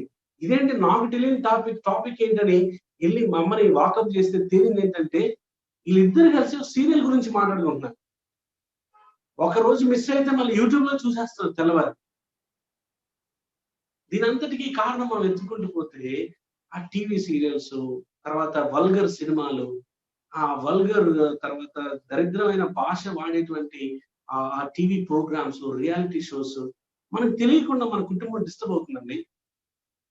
అరే మనం అందరం కలిసి కూర్చుంటే సరదాగా నవ్వుకోవాలి, ఆహ్లాదం ఉండాలి ఆ ప్రోగ్రాము, ఆ తర్వాత చక్కగా అక్కడి నుంచి వెళ్ళిపోవాలి. అంతేగాని అది మన మనసుని, మన హృదయాన్ని కరప్ట్ చేస్తుంది అనుకోండి, మన బిడ్డలకి దూరం చేసేయాలి, మన నుంచి దూరం చేసుకోవాలి. సో స్మార్ట్ ఫోన్, టీవీ పాడు చేస్తున్నాయి కాబట్టి వాటిని దూరంగా ఉంచాలి. ఇంకేమైనా ఒక అమ్మాయి పాయింట్ ఆఫ్ వ్యూ, ఈవెన్ ఇక్కడ ఉన్న పార్టిసిపెంట్స్ లో ఎవరైనా అన్మ్యారీడ్ ఉన్నా, లేదంటే మ్యారేజ్ అయిపోయిన వైఫ్స్ ఉన్నా, అవాయిడ్ చేయాల్సింది ఏంటంటే అలగడం. ఎక్కువగా మనకి ఫస్ట్ ప్రైజ్ వస్తుంది అనమాట అలగడం గురించి ఉంటే. సో బౌటింగ్ అంటారు. సో అలగడానికి నేను కూడా, అంటే నేను చెప్తున్నానని నేను ఏదో ఇది కాదు, నేను ఇనీషియల్ గా మ్యారేజ్ అయిన వెరీ ఇనీషియల్ డేస్ లో నాకు అది ఉండేది. ఎందుకంటే ఐ వాజ్ వెరీ పొసెసివ్. నా భర్త నాతోనే ఉండాలా, నాతోనే టైం స్పెండ్ చేయాలా, నా చిన్నదానికి అట్లా అలిగేదాన్ని. కానీ దేవుని దయ వల్ల ఇప్పుడు చాలా కాలం అయింది, కొన్ని ఇయర్స్ అయిపోయింది, నేను అది ఓవర్కమ్ చేశాను అనమాట. అయితే భర్తలకి ఎలా ఉంటుంది అంటే అలిగితే కొంచెం సేపు వరకు వాళ్ళకి బాగానే ఉంటది, కొంచెం బుజ్జగించడానికి కూడా కొంచెం రొమాంటిక్ ఉంటది. కానీ దాన్ని కానీ ఎక్కువగా ప్రొలాంగ్ చేస్తే వాళ్ళకి బాగా చిరాకు వచ్చేసి కోపం వస్తుంది అనమాట. అది కూడా ఒకటి ఏంటంటే మన పీస్, భార్య భర్త మధ్య ఉన్న పీస్ ని డిస్ట్రాయ్ చేసేస్తుంది, పాడు చేసేస్తుంది. కాబట్టి అది కూడా అవాయిడ్ చేయడం. ఒకవేళ పెళ్లి కాని పిల్లలు ఎవరైనా అలగడంలో ఉంటే, ఇప్పుడు అమ్మా నాన్న ఇంట్లో సిబ్లింగ్స్, అక్క తమ్ముడు చెల్లి అన్నో ఎవరో ఉంటే అలిగితే కొంచెంసేపు బుజ్జగిస్తారు, అన్నం తినకపోయినా కానీ అమ్మ అని పెడతారు. అదే మనకి కంటిన్యూ అయిపోయింది అనుకోండి, రేపు మనము ఇన్లాస్ ఇంటికి వెళ్ళిన తర్వాత అలా అలిగి కూర్చుంటే, ఓకే అత్తమ్మ మామయ్యల ముందు అలా ఉంటే అది బాగోదు అనమాట. సో సో అది పెళ్లికి ముందే జయించడం మంచిది. You should handle before marriage, so that you can handle it after your marriage. అలాగే ఇంకోటి బ్యాక్ బైటింగ్ అండ్ గాసిప్ అని చెప్పాను కదండి, అది కూడా అవాయిడ్ చేయాలి. జనాల గురించి ముసలమ్మ ముచ్చట్లు కత్తిరించండి. అసలు ఆ టైంని మనం వేరే దానికి గొప్పగా వాడుకోవచ్చు. చదువుకున్న వాళ్ళని చదవచ్చు, బైబిల్ చదవచ్చు, ఎవరికైనా ఫోన్ చేసి ప్రోత్సహించవచ్చు, ఎవరికైనా కలిసి ప్రార్థన చేయొచ్చు. కూర్చొని అనవసరమైన ముచ్చట్లు వేరే వాళ్ళ గురించి, అది కూడా చెడుగా మాట్లాడుకోవడం కత్తిరించండి. మంచి మాట్లాడుకోండి, చాలా మంచిది, వాళ్ళ నుంచి నేర్చుకోవాలి, వాళ్ళని అభినందించండి ఇతరుల ముందు, ఎక్సలెంట్. కానీ వాళ్ళ లోపాలు, వాళ్ళ కుటుంబ విషయాలు, వాళ్ళు చేసిన తప్పులు పొరపాట్లు, ఎప్పుడో పెళ్ళప్పుడు జరిగిన గొడవలు మళ్ళీ తిరిగి లేవనెత్తుకొని వాటిలో మరి ఆ బురదలో ఆ జీవి ఎలా పొరులుతుందో అలాగా గతంలో పొరలకూడదు, మనం ఉండకూడదు. అలాగే ఎవరన్నా కొంతమంది ఎక్స్పర్ట్స్ ఉంటారు, ప్రొఫెషనల్స్ ఉంటారు అన్నమాట, కాసిపర్స్, బ్యాక్ బైటర్స్. ఇంకా వాళ్ళకి కదిలిస్తే జనాల గురించి తప్పుడు మాటలే, చెప్పుడు మాటలే, దురద మాటలే, రెచ్చగొట్టే మాటలే, దారి తప్పించే మాటలే ఉంటాయి అన్నమాట. వాళ్ళు ఎక్స్పర్ట్స్ ఉంటారు. కొద్దిమంది వయసు పెరిగే కొద్ది వాళ్ళకి అనుభవం పెరిగిపోయి ఎక్కువ డేటా ఉంటుంది వాళ్ళ దగ్గర, అదంతా మన మీద వేస్తా ఉంటారు. వాళ్ళని అవాయిడ్ చేయాలి, మన ఇంట్లో ఎంటర్టైన్ చేయకూడదు. అలాంటి వాళ్ళు మన కుటుంబంలో అసమాధానానికి కారణం అవుతుంది.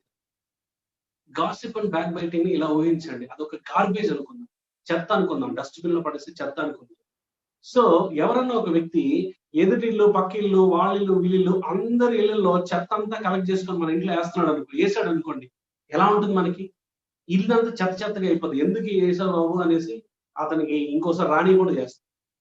అలాగే ఇతరుల వ్యక్తుల గురించి, ముఖ్యంగా వాళ్ళ చెడు, వాళ్ళ లోపాలు, వాళ్ళ తప్పుల గురించి నలుగురు ఇళ్లలో ఉన్న గుట్టంతా తీసుకొచ్చి మన దగ్గర ఊదుతారు. ఆ చెత్త అంతా మన ఇంట్లో వేస్తారు. అది కూడా అలాంటి వాళ్ళు మనం ఎంటర్టైన్ చేయకూడదు. ఒక ముఖం మీద చెప్పాలి. లేదంటే ఇలా చేయండి, మేం చేసాం ఎవరి గురించి అలా చెప్తున్నాను అనుకోండి, ఒక్క నిమిషం ఉన్నాను బ్రదర్, ఒకసారి ఫోన్ చేస్తాను, అసలు అతను ఎందుకు అన్నాడు అని ఫోన్ తీయండి. బ్రదర్ ఇప్పుడు నేను చెప్పాను చెప్పొద్దు అంటారు. బ్రదర్ అడిగితే అడగండి కానీ నేను చెప్పాను అనొద్దా. అదేంటి బ్రదర్ చెప్పింది మీరే కదా, అడగకపోతే ఎలాగా అని అనండి. ఇంకొకసారి మీ ఇంటికి రాడు. వచ్చిన ఇలాంటి విషయాలు ఎత్తరు. ముఖ్యంగా ఆడవాళ్ళు ఇందులో ఎక్స్పర్ట్స్ ఉంటారు. సో వాళ్ళ గురించి కూడా జాగ్రత్త తీసుకోండి. మన ఇంట్లో ఒక ప్రిన్సిపల్ పెట్టుకోండి, no gossip, no backbiting. వేరే వాళ్ళ చెత్త మన ఇంట్లో అవసరం లేదు, మన చెత్త తీసి బయటపడేయాలి. సో అది కూడా అవాయిడ్ చేయాలి. ఇంకొకటి అవాయిడ్ చేయాల్సింది, నెవర్ డిగ్ ద పాస్ట్. గతాన్ని తవ్వుకోకండి. అంటే సహజంగా అంటే భార్యాభర్తలు ఉన్నప్పుడు ఏదో ఒకటి మిస్అండర్స్టాండింగ్ వస్తుంది, మనస్పర్ధలు రావచ్చు. అది మళ్ళీ ప్యాచప్ అయిన తర్వాత కొన్ని రోజుల తర్వాత ఇంకేదైనా వస్తే ఆ రోజు కూడా అంతే, అప్పుడు కూడా అంతే చేసావు, ఎప్పుడు ఇంతే అని అలా చేస్తే ఏమవుతుందంటే దాని ద్వారా ఎక్కువే అవుతుంది కానీ తగ్గదు. సో ఎప్పటికప్పుడు ఎప్పుడైనా కానీ ఏదైనా మిస్అండర్స్టాండింగ్ వస్తే అది అక్కడితోనే అయిపోవాలి. కానీ మ్యారేజ్ అయినప్పుడు, లేదంటే ఎంగేజ్మెంట్ అయినప్పుడు, లేదంటే పెళ్లి చూపులకు వచ్చినప్పుడే మీ వాళ్ళు అలా చేశారు, మా వాళ్ళు అది ఇది చేయడం ద్వారా భార్యకి భర్తకి మధ్య గ్యాప్ అనేది ఎక్కువ వస్తుంది. సో అది కూడా ఒకటి అవాయిడ్ చేయొచ్చు, డిగ్గింగ్ ద పాస్ట్, గతాన్ని తవ్వుకోవడం. తవ్వకుండా ఉండాలి. గతం అనేది ఒక మురిక్కాలు అయితే అందులో కర్ర తీసుకొని దాన్ని కదిలించాలనుకోండి, మనకి కంపు వాసన వస్తుంది. సో దయచేసి ఎవరు గతాన్ని కదిలించి ప్రస్తుతాన్ని పాడు చేసుకోకూడదు, భవిష్యత్తుని డిస్టర్బ్ చేసుకోకూడదు. గతాన్ని కూడా తవ్వకుండా ఉంటాం, అవాయిడ్ చేయాలి. సో మచ్ అన్న, చాలా మంచి ప్రిన్సిపల్స్ ని షేర్ చేసుకున్నారు. సో ఇంకేమైనా ఎవరైనా క్వశ్చన్స్ అడగాలి